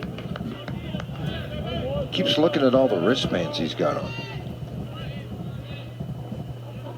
The home plate umpire? Yeah, that's what they were talking about in the beginning. 1-2 the count. 3 straight fastballs, 2 at 95, 1 at 97.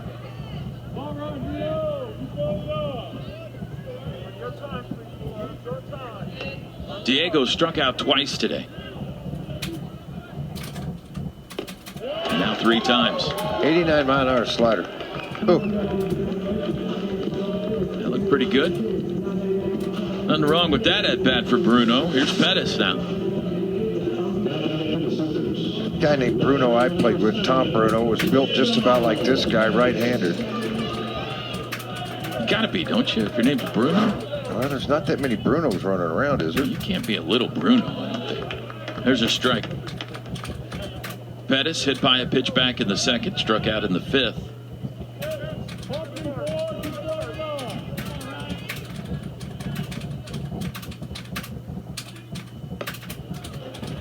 Got away from him, 1-1. Comfortable on his delivery at 95, but when he tries to go get the 97, 98, it looks like he really flies out with his front side. Arm skims away from you. Hit that one hard. Toward the alley, left center, and it's over the head of Campbell. Off the wall, and Pettis has him a double.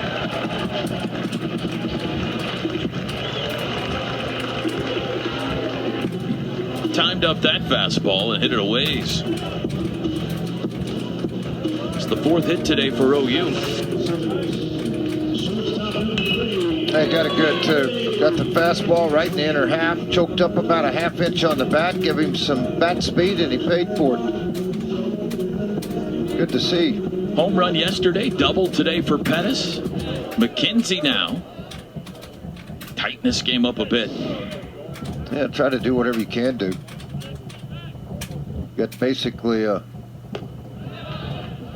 what, 8 outs to try to get something done. Yep. Anthony McKenzie has scored both Sooner runs today. Walked and scored in the 1st. Solo homer in the 5th.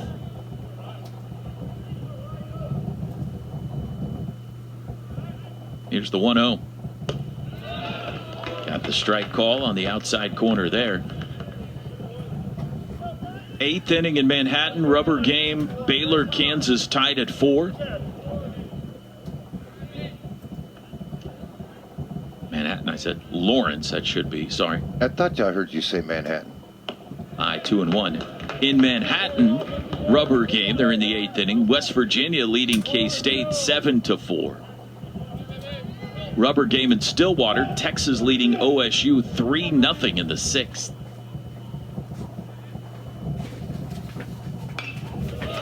Fouled back 2-2.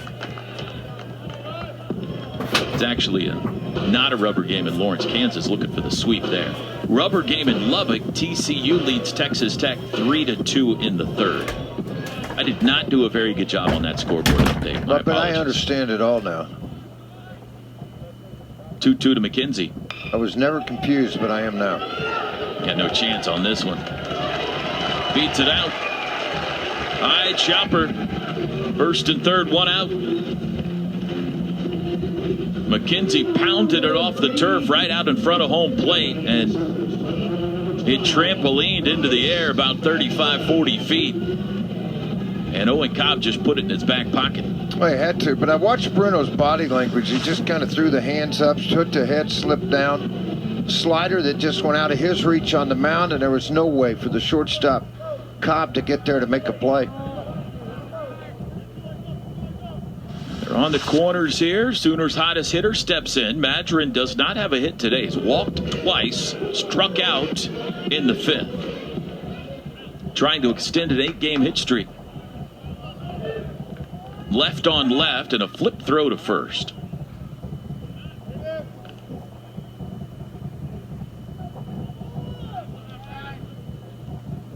You got a big deficit like this. The goal is to make them nervous. High ball 1.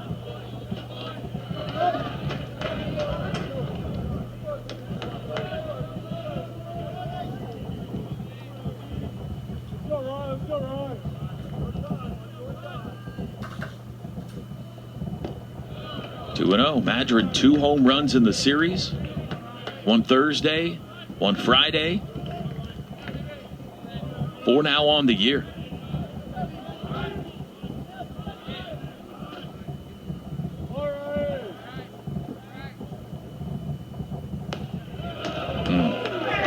Top of the zone, 2-1.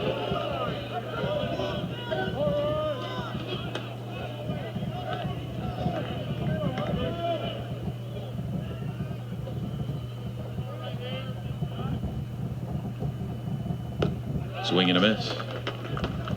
Madron's batting average was at 182 after the TCU series. And it's gone from 182 to 258 now in the last 8 games. Grounded through the right side. Base hit. Pettis is home. McKenzie takes a left-hand turn and charges to third. And it's 9-3. And Bryce Madron's got him a 9-game hit streak. Tried to throw the slider in the outer half, and Madron did a good job just poking this thing through the right side.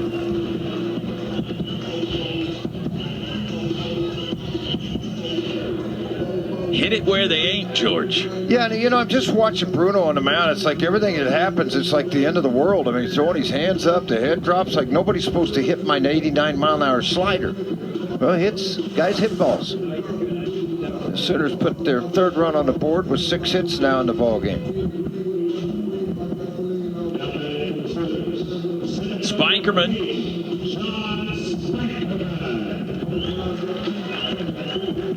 One out. Runners on the corners again. Spike 0 for 2 today with a sacrifice bunt.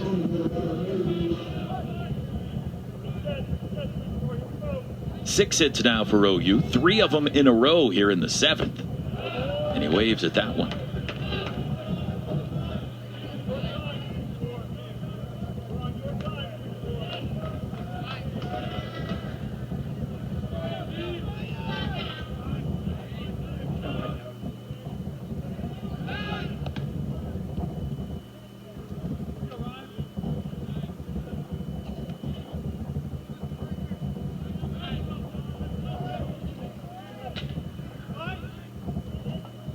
No balls and a strike.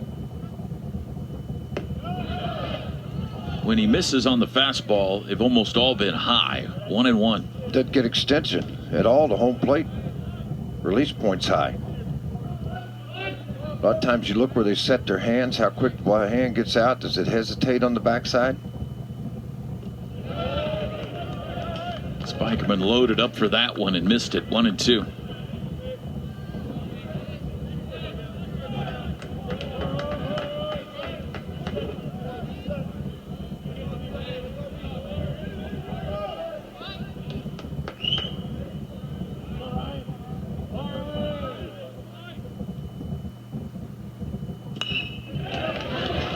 Nice play by Troy. They'll get the out at second. That's it. And another run scores.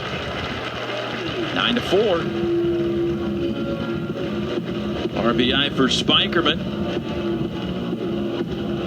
Troy had to retreat on that ball a bit, but kept it from getting by. And now a pinch hitter for OU. Rocco Garza-Gongora not having a good day. The pinch hitter will also be a lefty, but it's Sebastian Orduño. Garza-Gongora, 3 strikeouts in 3 at-bats today. right-handed option on that bench. Most likely one is Caden Powell.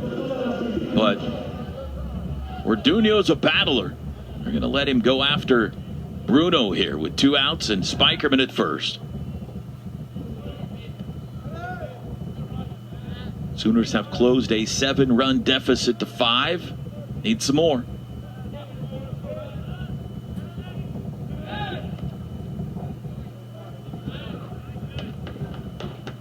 Couple of checks on Spike. 12 stolen bases in 14 tries this year.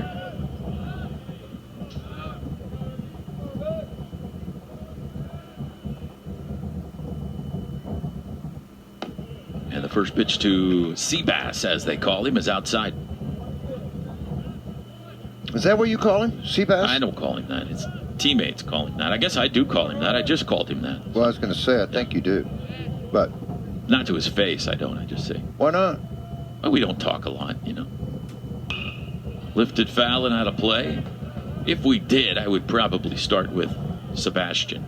I don't feel like we're on a Well, you just go, hey, you care basis. if I call you Seabass? And he says no. And I said, okay. Yeah. Then you go, okay, Sebastian. That's probably a conversation we should have. You and I? No, me and Seabass. Oh.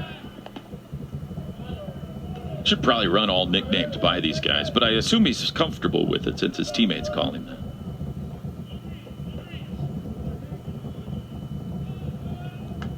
One ball and one strike. Lined into left, base hit. Spike will stop at second. That's the 4th hit in the inning. And now Easton Carmichael could make this thing interesting if he could run into one. Good piece of hitting here, George. Just trying to see what Stanford might be thinking. There's nobody that I can see warming up down in their bullpen. With a 5-run lead, I think that they want Bruno to figure it out a little bit. This man, I threw 95, slashed to right, 95, slashed to left, slider at 89, base hit. I've seen OU all year, obviously. I think they hit the harder throwers better. Some teams will. Ball 1 to Carmichael.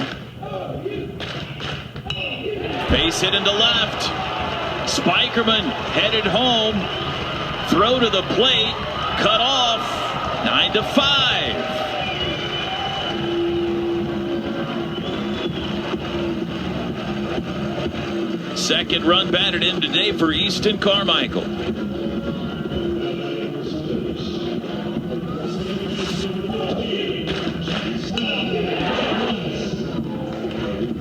And nothing cheap about that. There really hasn't been one this inning. I guess the Madron base hit was just kind of a bouncing ball that got through, but the rest of them have been... They've been hit hard. Yeah. You know, I think back to like the Mississippi State arms. TCU's got big-time arms. Certainly Stanford does this weekend. I don't know. Sometimes it seems like when you got the guys that throw 93 to 95... It can be straight. Get it too much to the plate. Just timing. It's all about timing. Thomas Eager, Stanford pitching coach, back to the mound. And the struggle continues for Ryan Bruno. Let's see if he's going to stick with him here. Sooners have cut 3 runs off the deficit now. It's still 9-5. Tying run is on deck. Looks like there is an arm ready, and now they will make the change. But we'll step aside.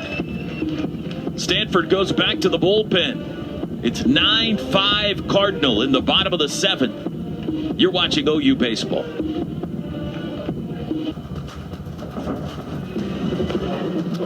Well, the young right-hander's going to come into the ball game. He's going to try to hopefully calm things down. O'Haron, hopefully, 1350 earned run average. This 4th appearance, been beat up a little bit. Walks 5, has struck out 7. Opposition's hit above 300. So how about a bloop and a blast? Would you be for that? Yeah, I'm kind of in on yeah. that deal. A bloop and a blast. True freshman out of Rockland, California. They had a lefty out there, and they go to a righty to face Nicholas, which is interesting. But they were getting after Bruno pretty good. 2 on, 2 out. Strike called to Jackson. He's reached twice today, once on a walk, once on an error. Sooners have scored 3 here in the bottom of the 7th. Trying to get greedy and looking for more.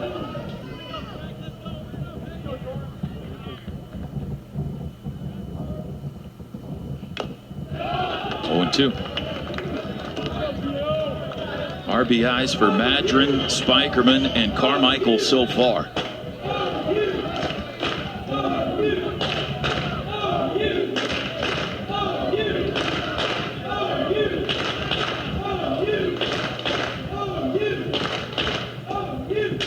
O'Haron misses way high. Did a breaking ball like he was trying to throw a lure across the pond. He just like casted it straight up in the air. You a big fisherman? I was. Not as much anymore. Not as much. I'll take the grandkids out. I used to love to fish. Grew up on the water.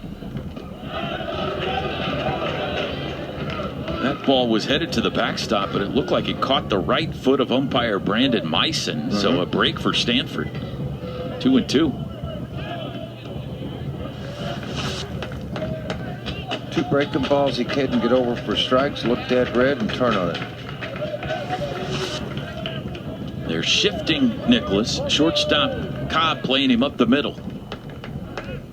Here he comes. Ball 3 outside, 93 on the fastball. The runners will be off with the pitch.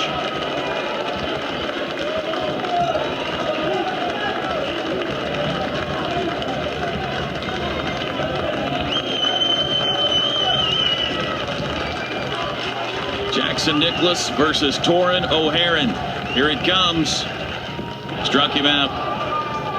Inning over. Sooners get 3, leave 2, and we head to the 8th in Norman on Sunday. 9-5 visitors. You're watching OU baseball.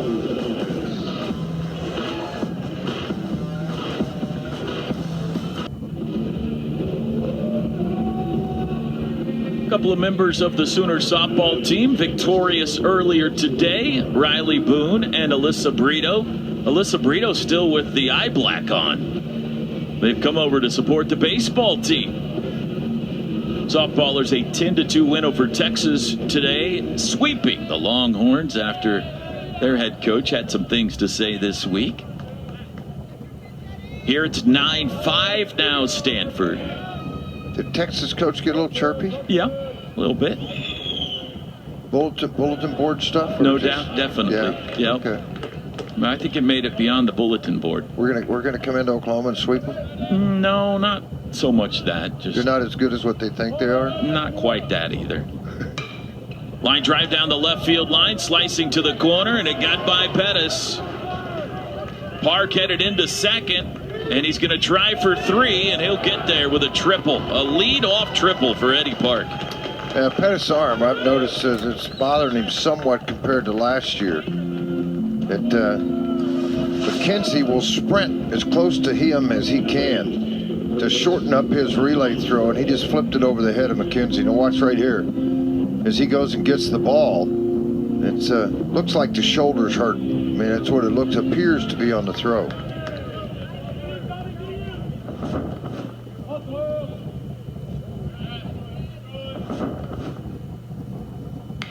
First pitch swinging, Tommy Troy, a home run away from the cycle, fouls it out of play.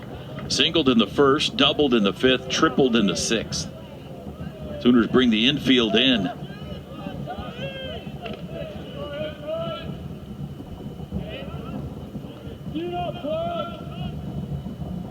The 0-1. Smacked, knocked down by Nicholas. He'll throw to first in time to get Troy, and the runner stays put.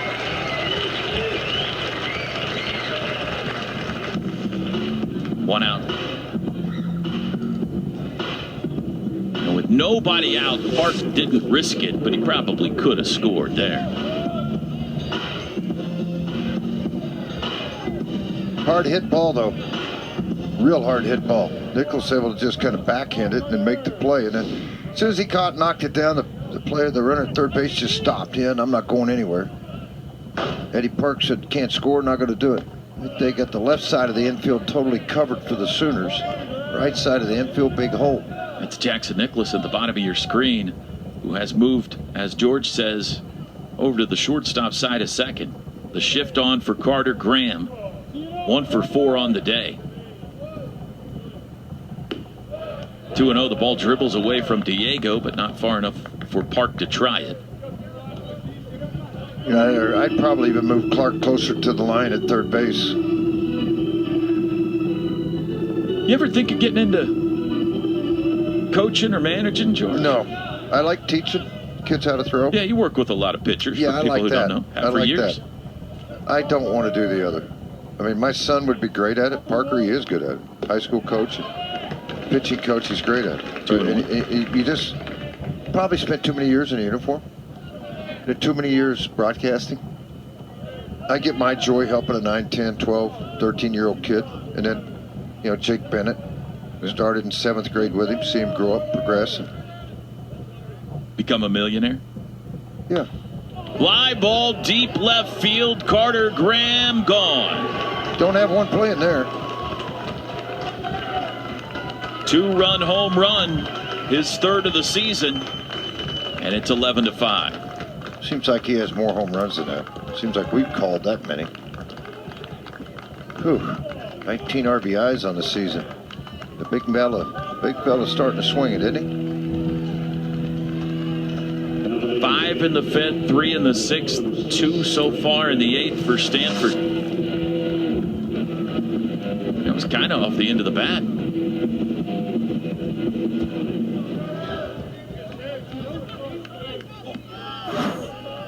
The Sooners cut into the deficit by 3, but Stanford gets 2 of those right back here, and they're up 6 again. Braden Montgomery now. Base hit into center, and here we go, hitting everything hard. He's going to go for extra bases. That goes all the way to the wall. Montgomery's going to head to third. It's the 2nd triple of the inning. And the whole team just gets hot in unison when they get hot. They're Texas Tech in that way. That's going to do it for Gray Harrison. Skip Johnson headed to the mound, and he's going to ask for a new pitcher. Deepest corner of the ballpark. Hit number 15 on the day for Stanford. Braden Montgomery loving it. Sooners hating it. And we'll take a timeout. It's going the wrong way on Sunday for the Sooners. We'll tell you about the new Sooner pitcher when we come back. This is OU Baseball.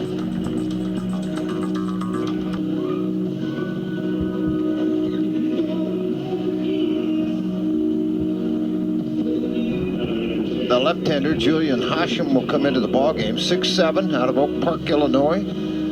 It's like most freshmen, they struggle a little bit. He's got a 1650 earned run average over 8 appearances.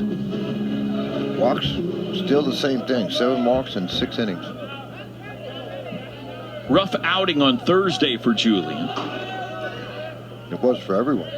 That's true.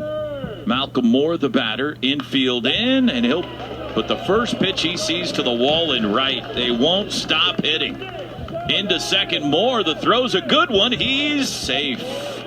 Boy, a good throw by Bryce Madron. Malcolm Moore, an RBI double. And the Stanford lead is back to 7 at 12-5.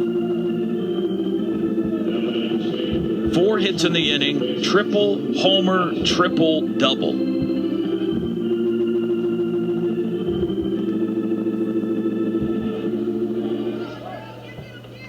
Bowser now. He homered earlier today.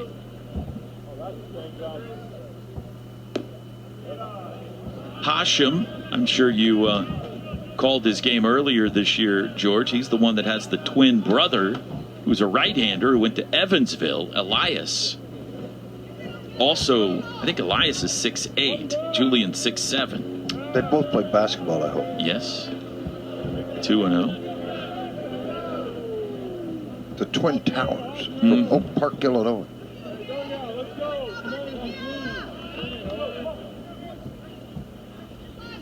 Let's go. 2-0 pitch. Way outside. Let's go downstairs to Carly Murray. Well, Drew's riding his own path at Stanford, but you can't ignore his mom. She was an alumna at Stanford and a member of Stanford's Multicultural Alumni Hall of Fame. She actually wrote and produced the TV show Living Single Guys. Have y'all heard of that one? Sure, yeah. 4-pitch walk. Drew Bowser's aboard.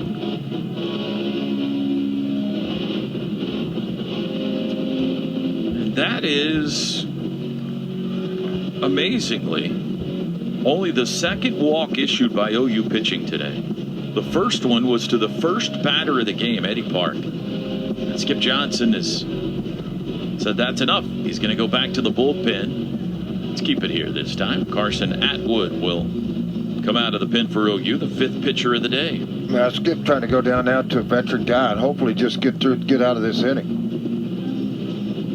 I'm a little surprised we didn't see Atwood earlier today. He had only thrown 1 pitch in the series, and he's, one of their mainstays down there. I thought he might be the first guy out today. Here he is in the 8th. Well, this was a 1-1 game until the 5th, and Stanford came alive, and boy, they've been good. Just 11 runs put up on the board since the 5th inning. And they're not done. Just 1 out here in the 8th. It has gone final in Lawrence. Kansas sweeps Baylor. 5-4 the final today. When the Sooners face the Bears next weekend, they will be on a 6-game Big 12 losing streak. They got swept by Oklahoma State a couple of weekends back and now swept at Kansas this weekend. West Virginia closing in on winning the series in Manhattan. Mountaineers now leading 10-6 in the bottom of the 9th. And a good one brewing in Stillwater. They're in the bottom of the 7th. Texas leading Oklahoma State 3-2. Texas Tech has now pushed in front of TCU 5-3. In Lubbock, they're only in the bottom of the 4th there. Skip Johnson looking at the tablet there, George, trying to figure out what he can dial up. Is that the tablet or the notebook? That's his tablet. He punches. You saw what he did there. He punches a couple of buttons. That sends the call right to the pocket of Carson Atwood. Alberto Rios, the batter, 2 for 4. Runners at first and second with 1 out. Swing and a foul back. They're not looking to take many pitches.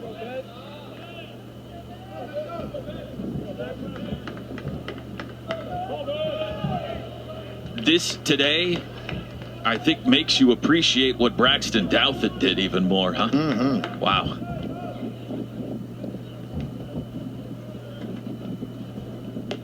Outside.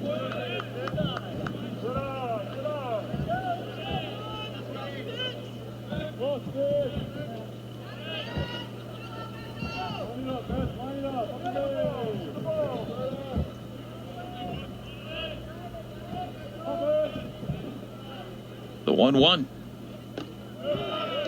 1-2.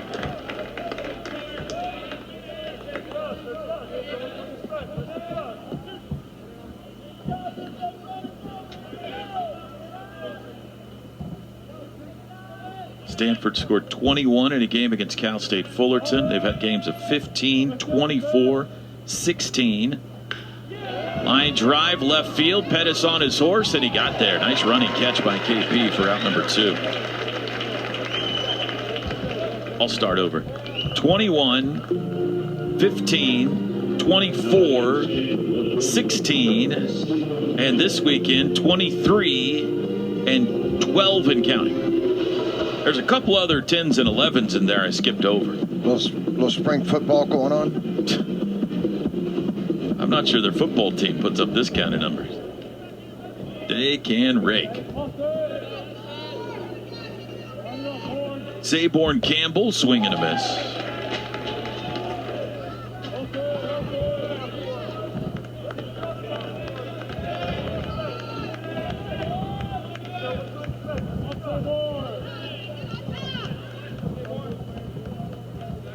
Two on, two out. Couple of checks at second. 1-1.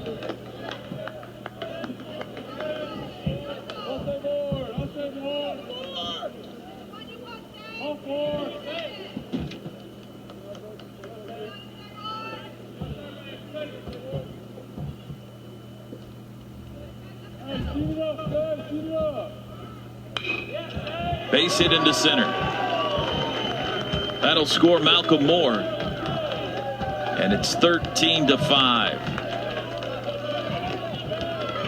RBI single for Campbell. His second hit of the day. First RBI for the youngster on the year. And this hard ground ball got right up the middle, hit it where they ain't. 5 hits in the inning. 9th batter of the inning, Owen Cobb now. He had some life in Mitchell Park after the 3-run bottom of the 7th, but the Cardinals have snuffed that out. Swing and a miss. 13 runs, 17 hits.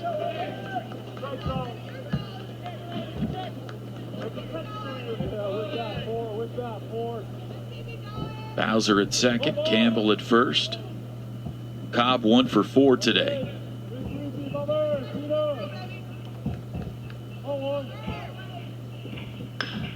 And he has a base hit into right.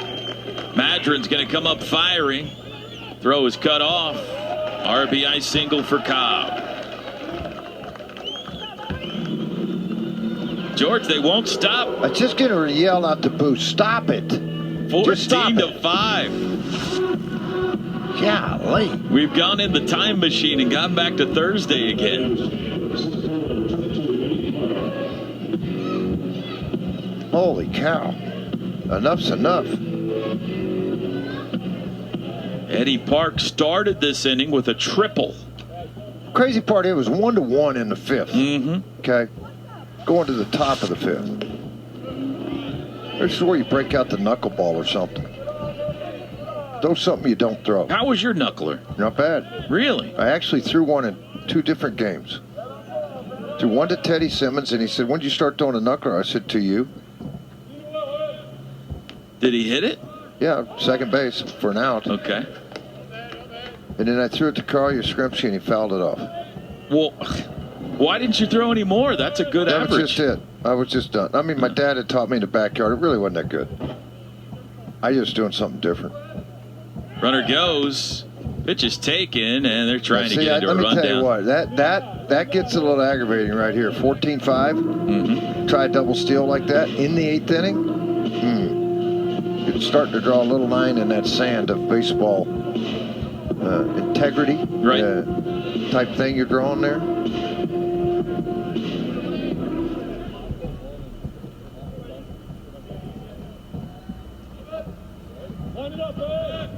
There's the 1-2. Grounded to second. This should end the inning. Nicholas's throw, and that'll retire the side. Cardinals score 5 more. 14-5 Stanford and Norman. This is OU baseball.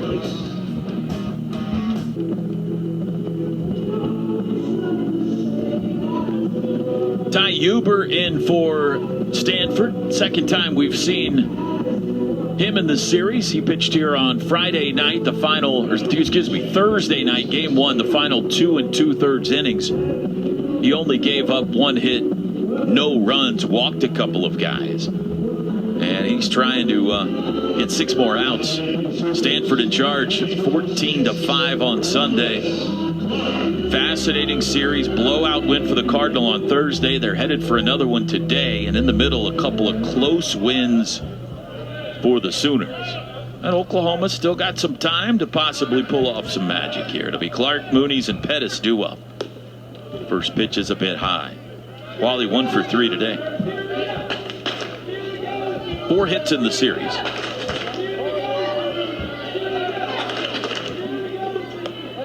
Two and 0. 6 o'clock Tuesday night in Tulsa to take on Oral Roberts.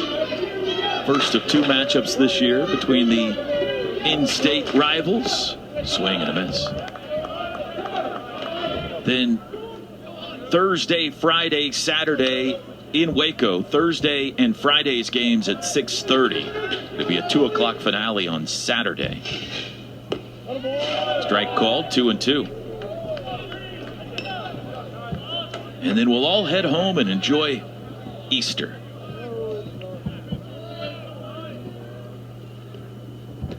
Downstairs, ball 3, full count. Starter Joey Dixon walked 5 today. Bullpen hasn't walked anybody. Here's the payoff to Wally. Foul back.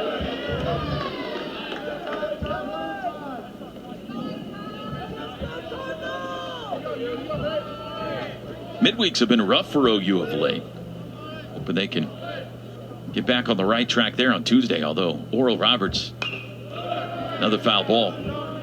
ORU has always played OU and OSU and Arkansas very tough, especially in Tulsa. That will be a dogfight.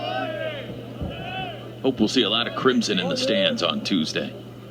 Up high, he walked a good battle there. Wally's aboard with a leadoff walk.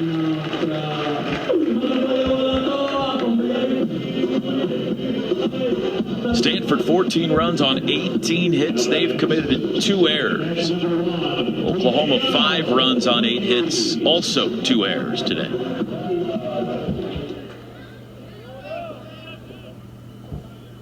Rough day for Diego at the plate. 0 for 3 with 3 punch outs.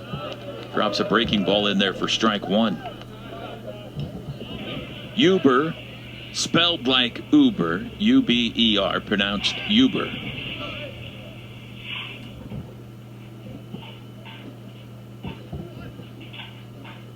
Another breaking ball in there, 0-2.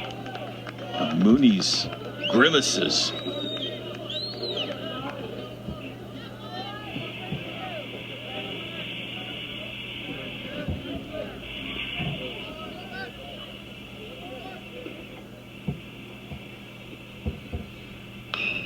Pulled to third. Nice play by Troy. He'll go across the dime, and the throw is low, but scooped by Graham for out number 1. Good play on both ends by Stanford there. Clark advances to second. 0 for 4 day for Moonies.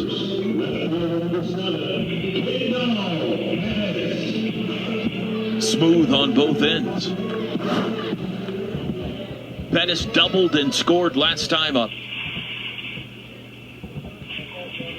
Batting average at .317 now. And he looks at the first pitch high. That was his 4th double of the year. Hit his first homer here yesterday.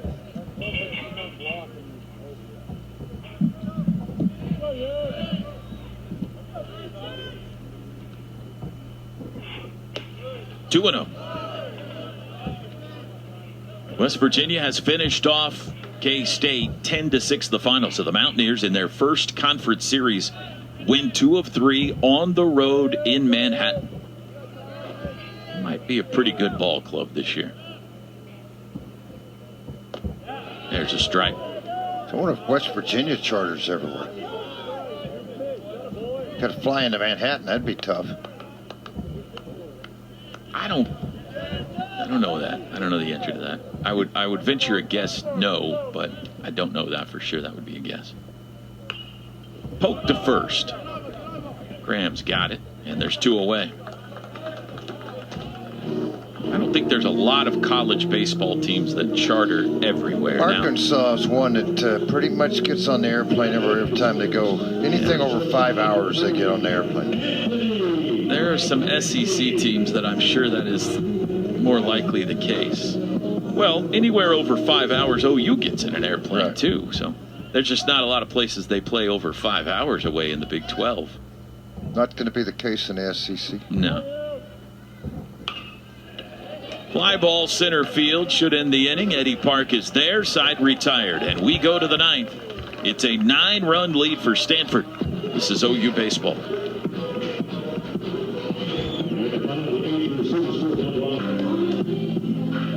Mr. Sunloff will come into the ballgame for the Sooners. That's not him. Pardon me? That's not him. It's not him. That guy's not coming into the game right now.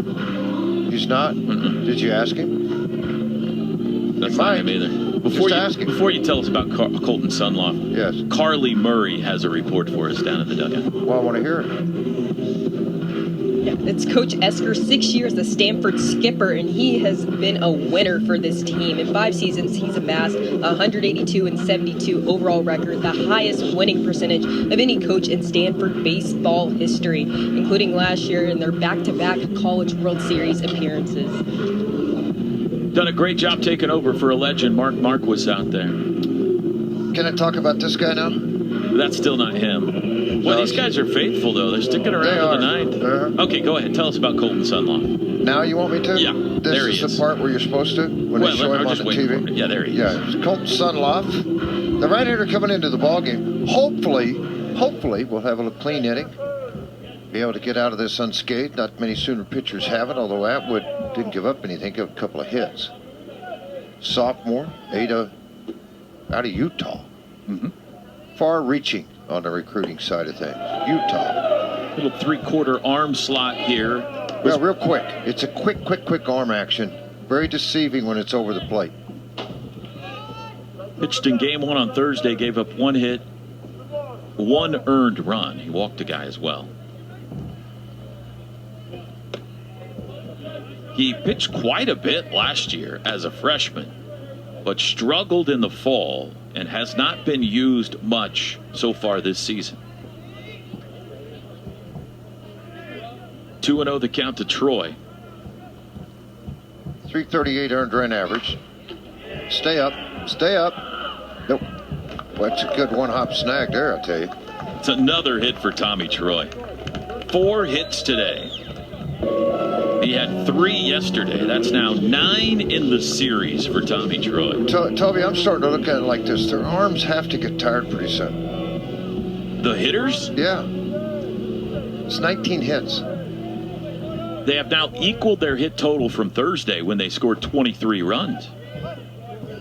Sooners just walked a bunch of guys as well on that day. They've only walked 2 today.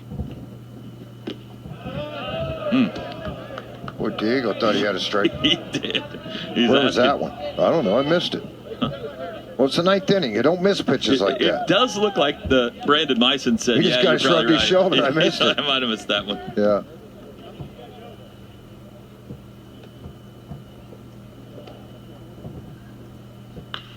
Ripped. Fair. The 20th hit of the day for Stanford. Carter Graham into the corner. Tommy Troy being waved home, and it's 15-5.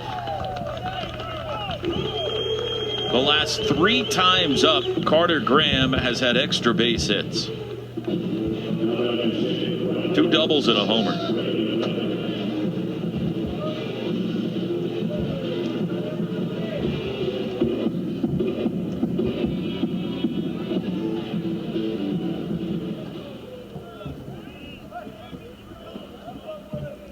Braden Montgomery tripled his last at bat.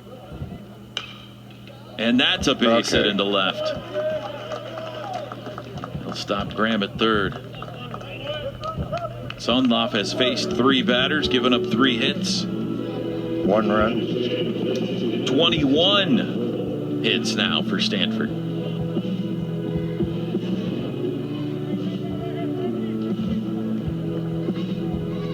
Stanford has 55 hits in the series.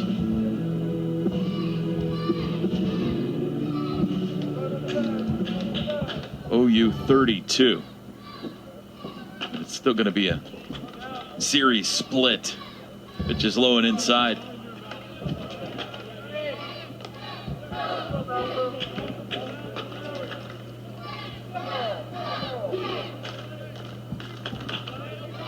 Malcolm Moore, single and a double. He's been hit twice. They've only got him out once today. It's ahead 2-0.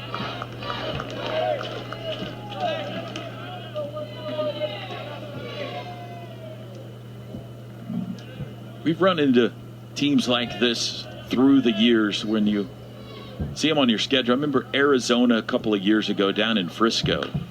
Popped up into left. Pettis drifting back. Caught it on the warning track. Graham will tag and score. And it's 16-5. Sack fly RBI for Moore. There's certainly been some Texas Tech and TCU teams through the years where when they come to town, you're like, well, that team's going to Omaha. You know, you just see their lineups and the way they rank. That's. I know Oklahoma's won a couple of games this weekend, but I have been extremely impressed by Stanford. The Sooners are going back to the bullpen, so we'll take a quick timeout. 1 out deep in the ninth. It's 16-5 Stanford. This is Sooner baseball.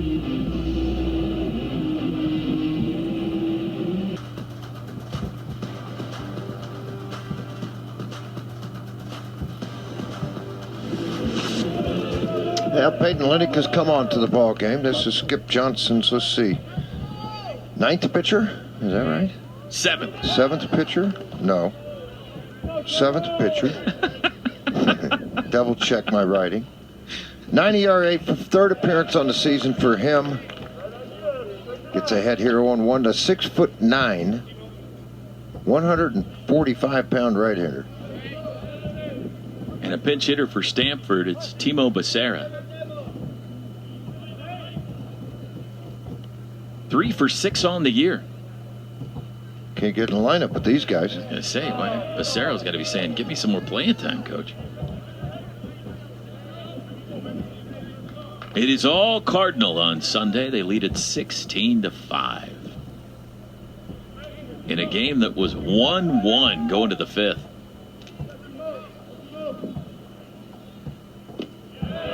Breaking ball in there for a strike. Olenek also pitched in game 1 on Thursday.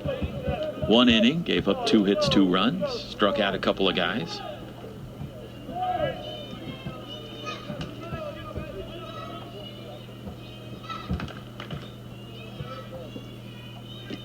A little bit outside.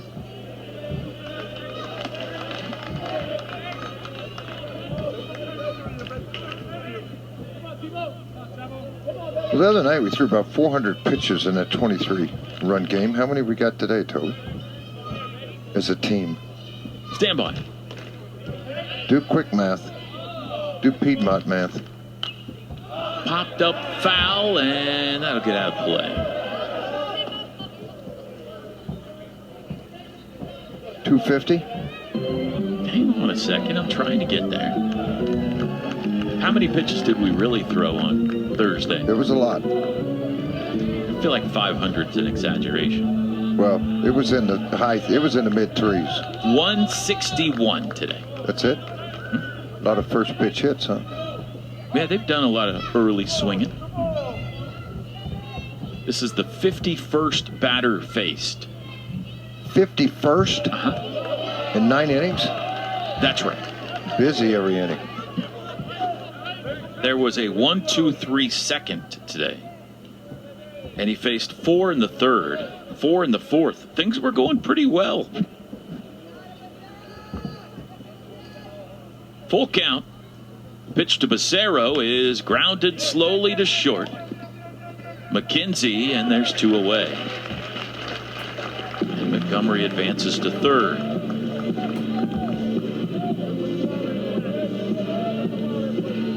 Alberto Rios now.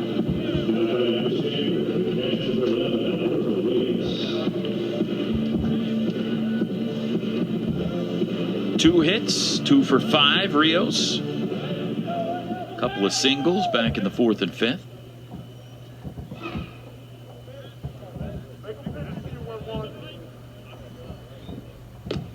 Fastball strike at 89 by Olenek. Lanky right-hander. Out of Cedar Lake, Indiana. Triton Junior College. I think that's where Kirby Puckett went to school. Oh, really? Uh-huh. Would too? I have to double check it out of Chicago area.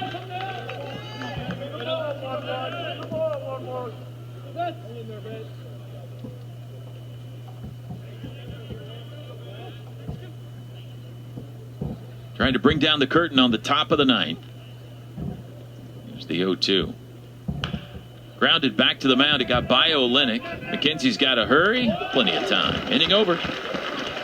And we go to the bottom of the ninth. Sooners need something special. This is OU baseball.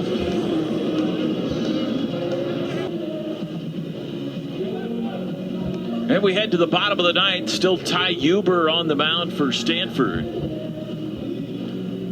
Just a disappointed Sooner crowd just got more disappointed as they made an announcement between innings that the kids can't run the bases after the game because of weather that's moving into the area. So, man. Bummer. Not a good Sunday. When's the weather getting there? I just looked at weather earlier today and it looked great. Oh, well. Bryce Madron leading off, takes one high. George, I can't. I'm trying to look up pitches for you. Now I'm trying to go to the map. Yeah, there's a storm moving in. Where? Right there. See? Where's it coming from? Popped him up. I just wonder how much time I got to run to my car. Park in center field, one away. No, I'm parked over here to the right side. Do you need to? Do you want to get going? No, I'm Are just you saying. asking if Is you it can? coming right now, like in the next 5 minutes? It looks like maybe 20 minutes. I got it easy. You good? Yeah. Don't get in a hurry. Well, I'm not going to trust me. That ain't happening. Somebody said you're going to get wet. And I said, oh, well, you're going to get wet. Nothing I can do about that. You're tall, though. We don't want you getting struck by lightning or anything. It won't hurt. Spikerman. Strike called. Doesn't have a hit today. He's got a sacrifice bunt and an RBI.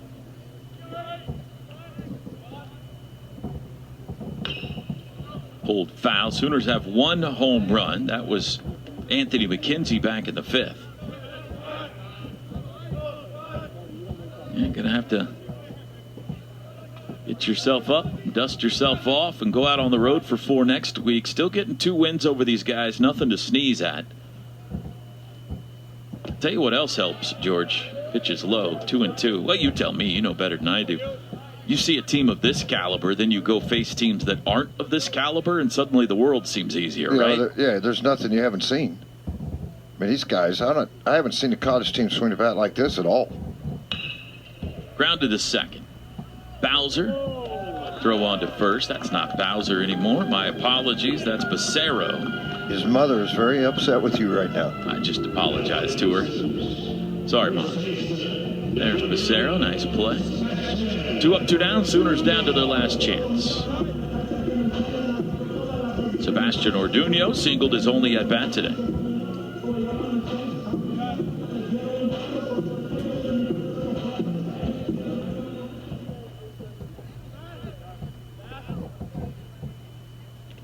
And he got hit by the pitch.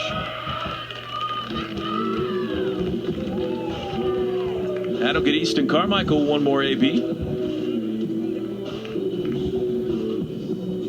1-run game in the bottom of the ninth in Stillwater. Texas 3, Oklahoma State 2. Bottom of the 8th? Ninth. How many outs? 1 out, nobody on.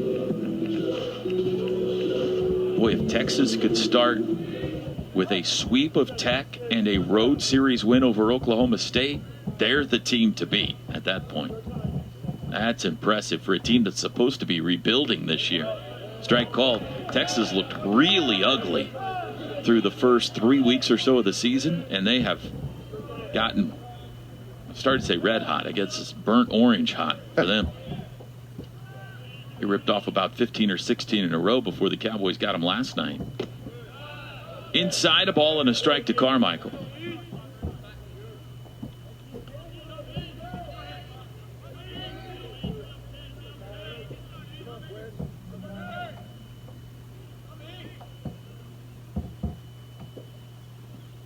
Ooh, and he hit him, I believe. He did.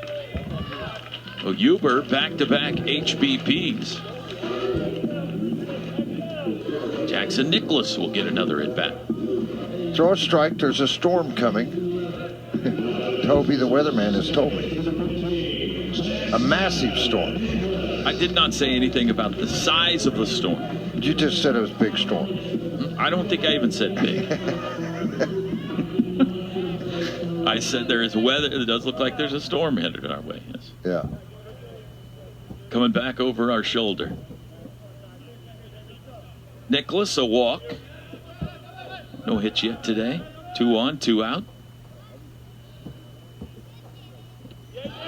Takes it low. They'll appeal it. Did not go. 6 o'clock Tuesday night in Tulsa, T-Town coming your way. Sooners coming your way. Eat some crimson in the crowd up there on Tuesday night. We always do. 2-0. They do drop pretty good up there. Pretty good up there. Yeah. Come by the booth and say hi. I'll have my window open Tuesday night. Last year you gave out books you wrote. 2 years ago. I did give out a few, didn't I? Yeah, you did. I think I brought like 5 with me. Uh-huh. We can do that giving again. them out. We can do that again. Fly ball into right. Montgomery's there, and Stanford takes the finale. It's a split of the 4-game series.